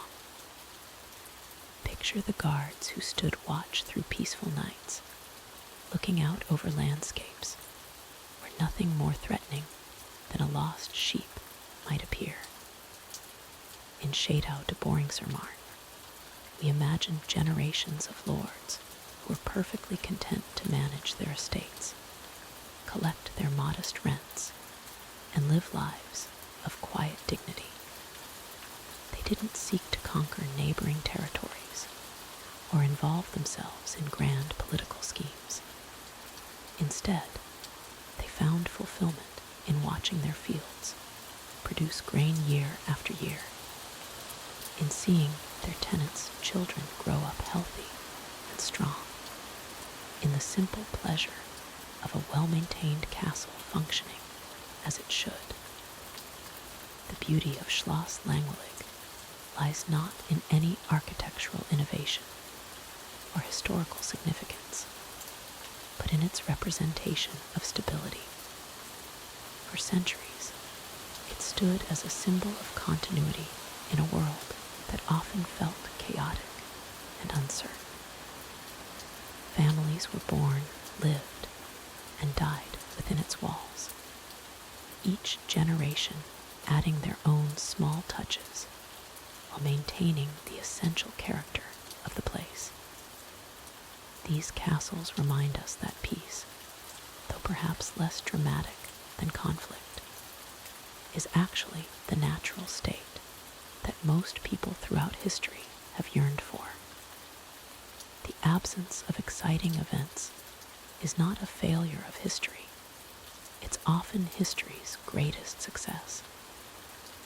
When nothing particularly noteworthy happens, it usually means that people are safe, fed, and free to pursue the small joys that make life meaningful. In our modern world, we're constantly bombarded with information about crises and conflicts, dramatic changes, and urgent developments. There's something deeply soothing about contemplating places where the biggest concern might have been whether the harvest would be sufficient, or whether repairs to the roof could wait until spring. These were human-scale problems with human-scale solutions. The lords and ladies of these unremarkable castles probably never imagined that their very ordinariness would one day be remarkable. They lived their lives assuming that everyone's experience was similar to their own, that most people spent their days managing practical concerns, maintaining relationships, and finding small pleasures in routine activities. In many ways, they were absolutely right. Walking through the rooms of Castello di Noioso, we can almost hear the echoes of conversations that were never recorded by historians. A mother teaching her daughter to embroider, a steward explaining the castle's accounts to a young heir, servants gossiping quietly as they went about their work. These moments, multiplied across centuries, represent the true texture of human experience. The gardens of these castles, tended by generations of gardeners, whose names we'll never know, produced vegetables and herbs that nourished bodies and souls. The stables housed horses that carried people on journeys that seemed important to them at the time, even if those journeys never changed the course of nations. The libraries contained books that were read by candlelight on countless quiet evenings, their words providing comfort and knowledge to minds hungry for both. There's something profoundly democratic about this kind of history. It suggests that every life has value, that every day lived with dignity and purpose contributes to the great human story. The peasant who tended sheep in the shadow of these castles was living a life just as real and meaningful as any king or queen. The difference was simply in scale and documentation, not in fundamental human worth. These boring castles also teach us about the value of contentment. In our age of constant striving and endless ambition, there's wisdom in contemplating people who found satisfaction in maintaining what they had rather than always seeking more. They understood that a well-run household, a productive estate, and strong relationships with neighbors were achievements worthy of a lifetime's dedication. The seasonal rhythms that governed life in these castles connected their inhabitants to natural cycles that modern life often obscures. Spring brought hope and new growth. Summer meant long days of work and abundance. Autumn was a time of harvest and preparation. Winter encouraged reflection and indoor activities. This connection to natural time, rather than the artificial urgency of modern schedules, created a different relationship with existence itself. Perhaps most importantly, these castles remind us that it's perfectly acceptable to live a quiet life. Not everyone needs to be a hero or a villain in the grand narrative of history. Most of us are supporting characters in our own stories, and there's nothing wrong with that. The baker who made bread, the guard who kept watch, the lady who managed the household, each played their part in keeping civilization functioning. As we prepare to conclude our journey together, let these reflections settle gently in your mind like dust motes in afternoon sunlight streaming through ancient windows. The peace we've found in contemplating these unremarkable places is the same peace that their inhabitants knew, the deep satisfaction that comes from accepting life as it is rather than constantly wishing it were more dramatic or exciting. The castles we've explored tonight represent more than just stone and mortar.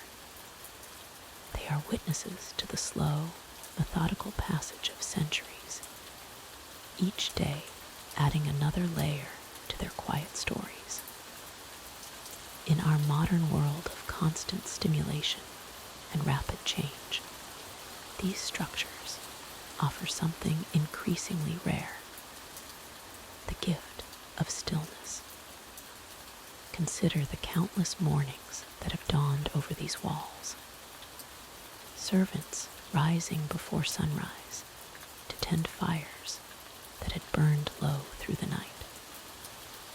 The soft shuffle of feet on worn stone steps, the gentle creak of wooden doors opening to admit the first pale light of day. These sounds, repeated thousands of times, have become part of the very fabric of these places. The administrative records we've discussed throughout our journey paint a picture of life that moved at the pace of seasons rather than seconds. A castle steward might spend an entire afternoon carefully recording the number of candles used in the great hall, the amount of grain stored in the lower chambers, the condition of the roof tiles after a winter storm. These details, seemingly mundane, were the threads from which the tapestry of daily life was woven. In the scriptorium of a castle like Château de Vincennes, monks and scribes would spend months copying a single manuscript, each letter formed with deliberate care, each page a meditation in patience. The scratch of quill on parchment, the soft rustle of pages turning, the gentle breathing of concentrated work. These sounds filled chambers where time seemed to move differently, where the completion of a task was less important than the quality of attention brought to it. The gardens within castle walls tell their own stories of unhurried time. Herbs planted in spring would be harvested in autumn, their growth marking the passage of seasons in the most natural way possible. A castle's herb garden was both practical and contemplative, providing medicine and seasoning while offering a space for quiet reflection. The gardener's work followed rhythms unchanged since medieval times: planting, tending, harvesting, preparing for winter's rest. These castles witnessed the rise and fall of countless small dramas that never made their way into history books. A kitchen maid learning to bake bread, her early failures gradually giving way to expertise gained through repetition and patience. A young page practicing his letters by candlelight, forming each character with the careful concentration of someone for whom literacy was a precious gift. A castle chaplain preparing his morning prayers, the familiar words of comfort in the pre-dawn darkness. The very stones of these buildings absorbed the vibrations of daily life. Footsteps wearing smooth paths in stairways, hands polishing wooden railings to a gentle gleam, the weight of bodies settling into chairs that grew more comfortable with use. Each castle developed its own particular atmosphere, shaped by the accumulation of countless small interactions between people and place. In the great halls where we've lingered tonight, conversations once unfolded at a pace that allowed for genuine listening. Without the pressure of constant connectivity, people could speak and pause, consider their words, allow comfortable silences to develop naturally. The art of conversation was truly an art, requiring patience and attention that our digital age has largely forgotten. The castle libraries and private chambers housed collections of books that were read and reread, their contents absorbed slowly and thoroughly. A single volume might occupy a reader for months, its ideas pondered and discussed, its wisdom integrated gradually into daily life. The relationship between reader and text was intimate and enduring, built on time and repetition rather than the quick consumption of information. Even the practical aspects of castle life moved at a measured pace. Meals were prepared over hours, with ingredients gathered from the castle's own lands, prepared by hands that knew their craft intimately. The process of cooking was itself a form of meditation, requiring attention to fire and timing, to the subtle changes in color and texture that indicated readiness. Eating, too, was unhurried, a social activity that strengthened bonds between people sharing the same table. The castle's connection to the surrounding landscape was profound and enduring. Unlike modern buildings that seem to impose themselves upon their environment, these structures grew from their settings, using local stone and timber, adapting to the contours of hill and valley. They were part of the land in a way that made them seem almost natural, as if they had emerged from the earth itself rather than being built upon it. The seasonal rhythms that governed castle life created a natural framework for rest and activity. Winter brought a slowing down, a drawing inward, when the community gathered around fires and occupied themselves with indoor crafts and storytelling. Spring brought renewal and the beginning of another cycle, summer the full flowering of activity, autumn the satisfaction of harvest and preparation for the quiet months ahead. In our exploration of these peaceful fortresses, we've discovered that boredom, in its truest sense, is not emptiness, but fullness. It is the state of being so completely present in the moment that time seems to expand, allowing space for observation, reflection, and the gentle appreciation of simple things. These castles, in their very ordinariness, teach us that the most profound experiences often arise not from dramatic events, but from the patient attention to life's quieter rhythms. The legacy of these places extends beyond their physical presence. They remind us that human beings once lived at a pace that allowed for deep attention, genuine rest, and the cultivation of inner stillness. In a world that often feels frantic and overwhelming, they offer a different model of existence, one based on patience, observation, and the gentle acceptance of time's natural flow. As we prepare to leave these stone sanctuaries behind, we carry with us their gift of perspective. They have shown us that true rest comes not from the absence of activity, but from the presence of peace. In their quiet halls and empty chambers, we have found not boredom, but a deeper kind of engagement with the world. One that honors both the complexity of human experience and the simple beauty of being present in each passing moment. The stones of these unremarkable castles have witnessed something profound, the quiet persistence of human life across centuries. While grand fortresses tell tales of conquest and glory, these modest structures reveal a different truth about our ancestors. They show us people who built not for fame, but for tomorrow. Consider the unnamed mason who carefully placed each stone in Château de Montcornet's walls. His hands, calloused from years of work, knew that this castle would never grace the pages of history books.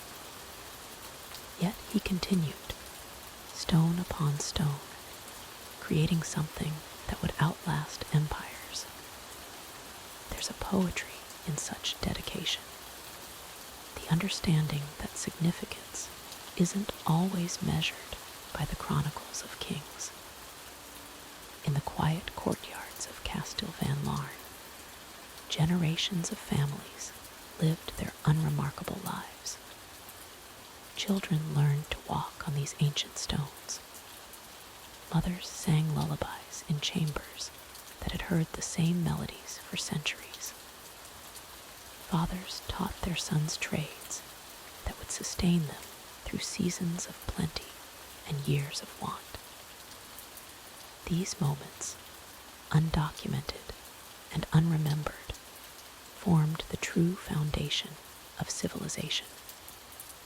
The resilience we find in these structures isn't the dramatic kind celebrated in epic poems.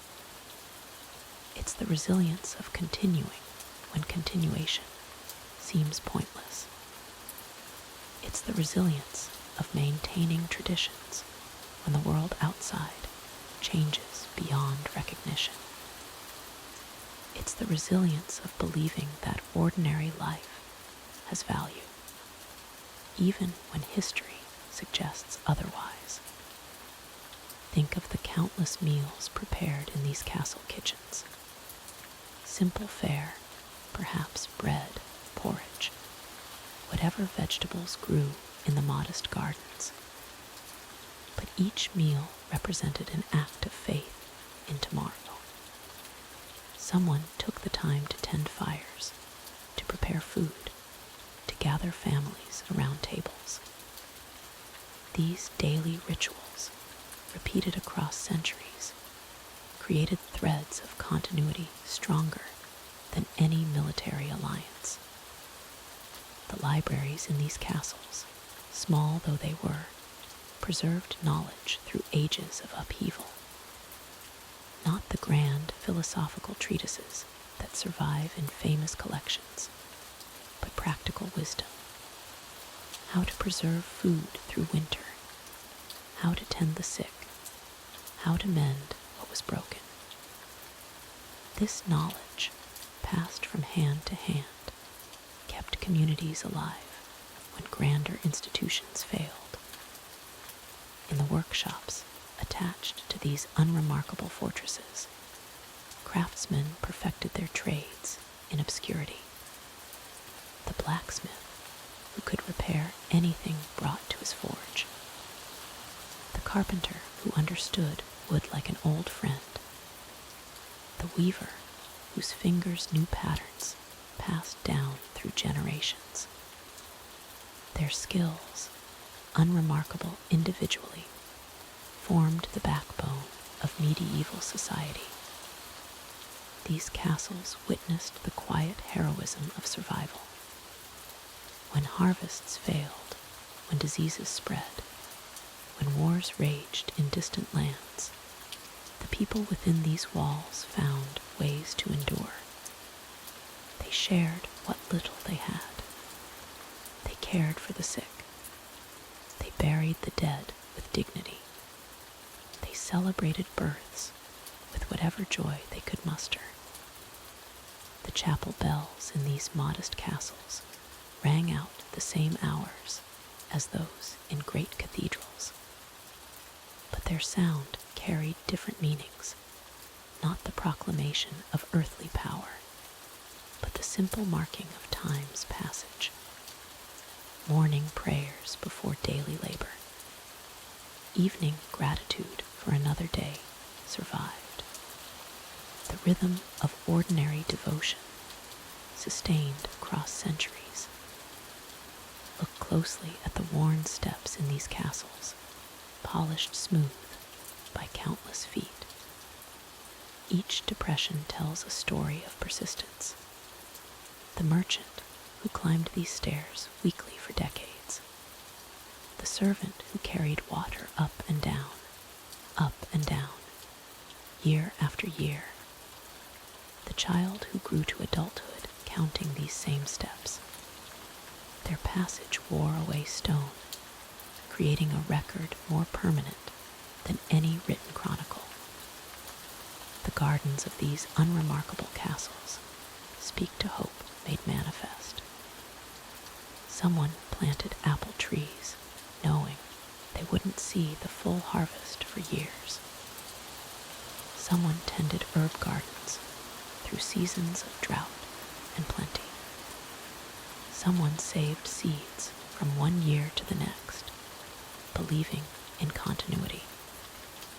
These acts of agricultural faith sustained communities when everything else seemed uncertain. In the great halls of these modest castles, justice was dispensed not with royal fanfare, but with careful attention to local needs. Disputes over property lines, disagreements between neighbors, the small conflicts that arise when people live closely together.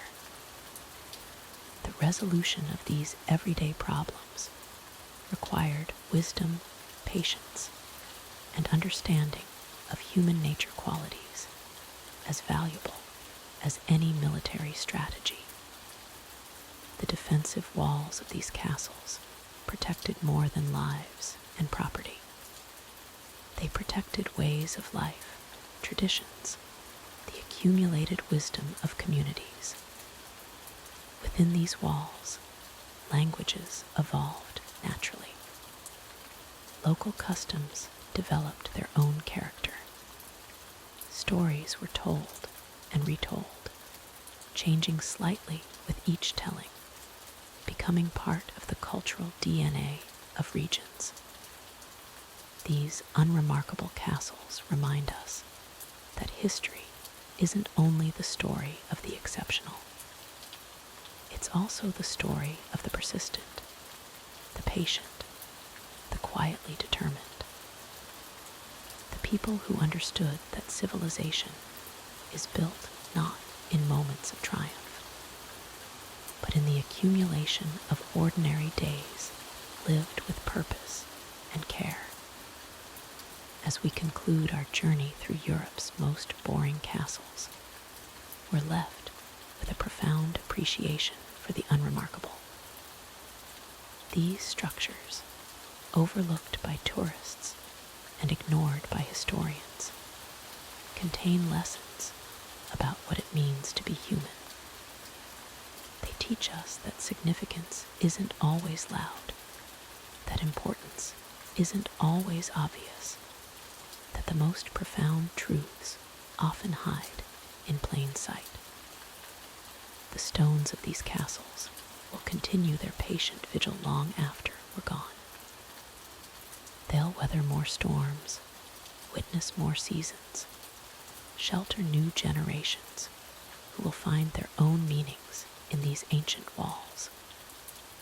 And perhaps, in their quiet endurance, they'll continue to remind us that the most remarkable thing about humanity isn't our capacity for greatness, but our capacity for persistence in the face of ordinary time. Sleep well, knowing that across Europe tonight, these unremarkable castles stand as monuments to the quiet strength that has always sustained us. In their boring magnificence, they guard not treasures or secrets, but something far more precious, the memory of human resilience, patient and enduring as stone itself. And so we find ourselves at the end of our journey through Europe's most magnificently mundane fortifications. These castles, these monuments to administrative efficiency and practical thinking, remind us that not every historical structure needs to inspire awe or terror to be worthy of our attention. In our modern world, where everything must be spectacular, where every experience must be Instagram-worthy, where every moment must be optimized for maximum excitement, they stand as quiet testimonies to a different way of being, a different set of values. Consider how these structures have survived centuries, not through dramatic tales of siege and conquest, but through the simple virtue of being useful. The castle of Malbork continued to serve administrative functions long after its military purpose had ended. Neuschwanstein, despite its fairy tale appearance, was built with the latest in 19th century comfort technology. Even the Tower of London, for all its bloody reputation, spent most of its existence as a rather mundane government office building. These castles teach us that sustainability often comes not from grandeur, but from adaptability. The most boring features of these structures, their practical layouts, their efficient designs, their unremarkable but functional architecture, are precisely what allowed them to remain relevant across changing centuries. The thick walls of Conwy Castle, built not for aesthetic beauty, but for defensive necessity, now provide perfect acoustics for the occasional concert. The repetitive battlements of Carcassonne, once criticized for their monotonous appearance, now create a rhythm that photographers find oddly compelling.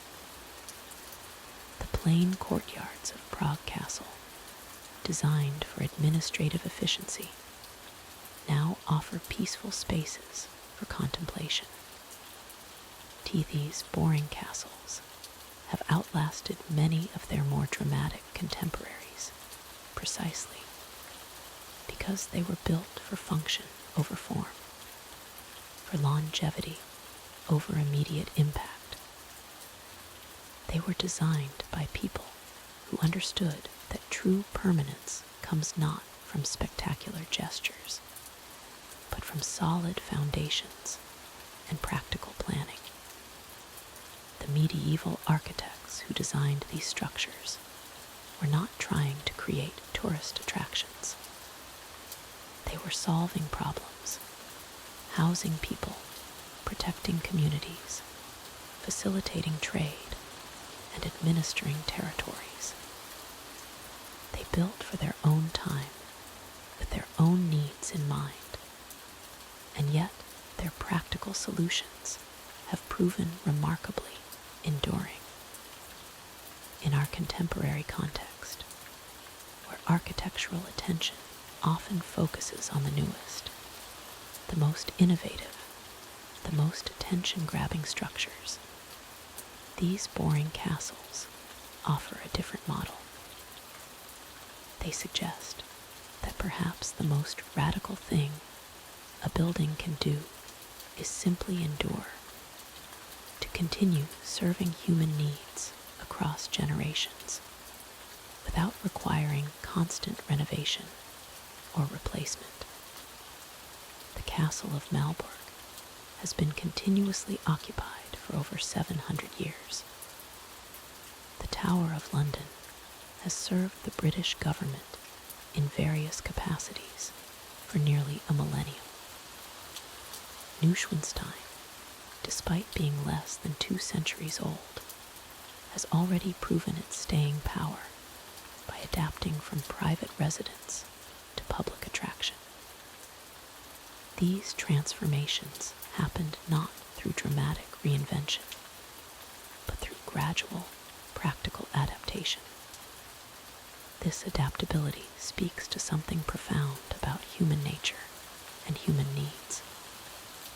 Despite all our technological advancement, despite all our cultural evolution, we still require the same basic things that medieval people required: shelter, security, community, and purpose. These boring castles have continued to provide these things in various forms across the centuries.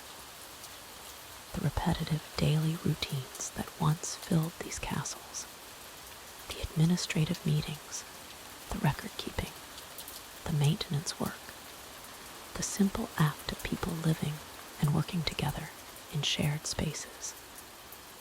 These mundane activities are what gave these structures their true meaning. The excitement of battles and sieges may capture our imagination, but it was the quiet years of ordinary use that gave these places their character. Today, as we visit these castles, we often focus on the dramatic stories, the ghost tales, the moments of historical significance. But perhaps we should also appreciate the thousands of unremarkable days, the countless ordinary moments, the simple fact that people got up each morning in these places, went about their daily business, and went to sleep each night, creating through their accumulated presence the deep sense of human habitation that these structures still carry. The stones of these castles have absorbed centuries of ordinary human activity. The worn steps speak not just of grand processions, but of servants carrying water, clerks hurrying to meetings, children playing games. The thick walls have heard not just the clash of swords, but the scratch of quill pens, the murmur of daily conversation, the quiet sounds of people simply living their lives. This is perhaps the most profound lesson of Europe's boring castles, that history is not just made of dramatic moments, but of accumulated ordinary time. The true heritage of these structures lies not in their spectacular features, but in their capacity to house human life, to facilitate human community, to provide the stable background against which both dramatic and mundane human experiences could unfold. As we conclude our exploration of these magnificently mundane monuments, we might reflect on what they offer us today. In a world increasingly dominated by the spectacular and the temporary, these boring castles provide a different model of value. They suggest that narrator. They remind us that not every experience needs to be extraordinary to be meaningful, that not every structure needs to be innovative to be valuable, that not every story needs to be dramatic to be worth telling. Sometimes the most important things are the most ordinary ones, the foundations upon which everything else is built. So perhaps tonight, as you drift toward sleep, you might imagine yourself not in a dramatic castle under siege, but in one of these boring fortifications during a perfectly ordinary medieval Tuesday. Picture the quiet efficiency of daily routines, the comfort of thick walls and practical spaces, the peaceful rhythm of unremarkable time passing safely within protective boundaries.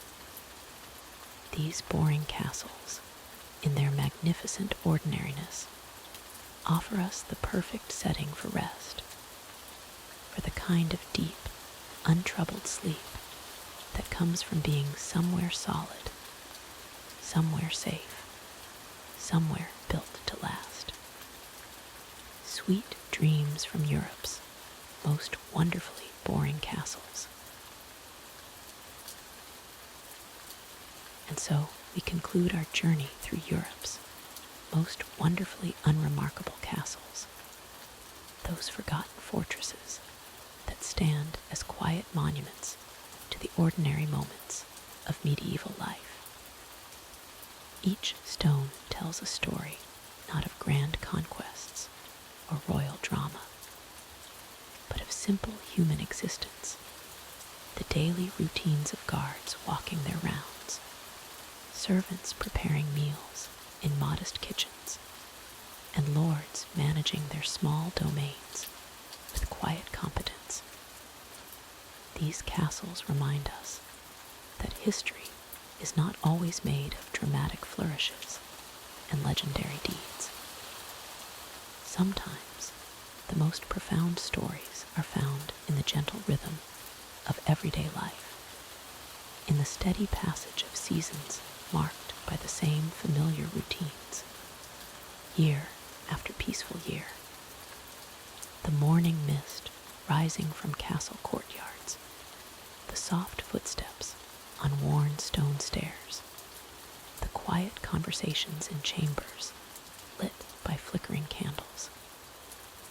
As you drift toward sleep, let your mind wander through these tranquil halls where nothing urgent ever happened, where time moved at the pace of changing seasons rather than the rush of battles. Picture yourself walking slowly through empty corridors where the only sounds are your own soft footsteps and the distant whisper of wind through arrow slits that never saw conflict. Rest in the knowledge that not every castle needs a ghost, not every tower requires a legend, and not every stone wall must echo with the clash of swords. Sometimes the most beautiful stories are the quiet ones, the gentle tales of places where people simply lived their lives in peaceful contentment, day after unremarkable day. Let the soothing predictability of these forgotten fortresses carry you into dreams as calm and undisturbed as the centuries they've spent standing quietly in their corners of Europe, patient guardians of the beautifully mundane, the peacefully ordinary, the wonderfully boring chapters of our shared human story. Sleep well, knowing that somewhere in Europe tonight, these castles continue their silent vigil, as unremarkable and comforting as they have been for hundreds of years, waiting patiently for tomorrow's equally ordinary dawn to break over their weathered walls once more.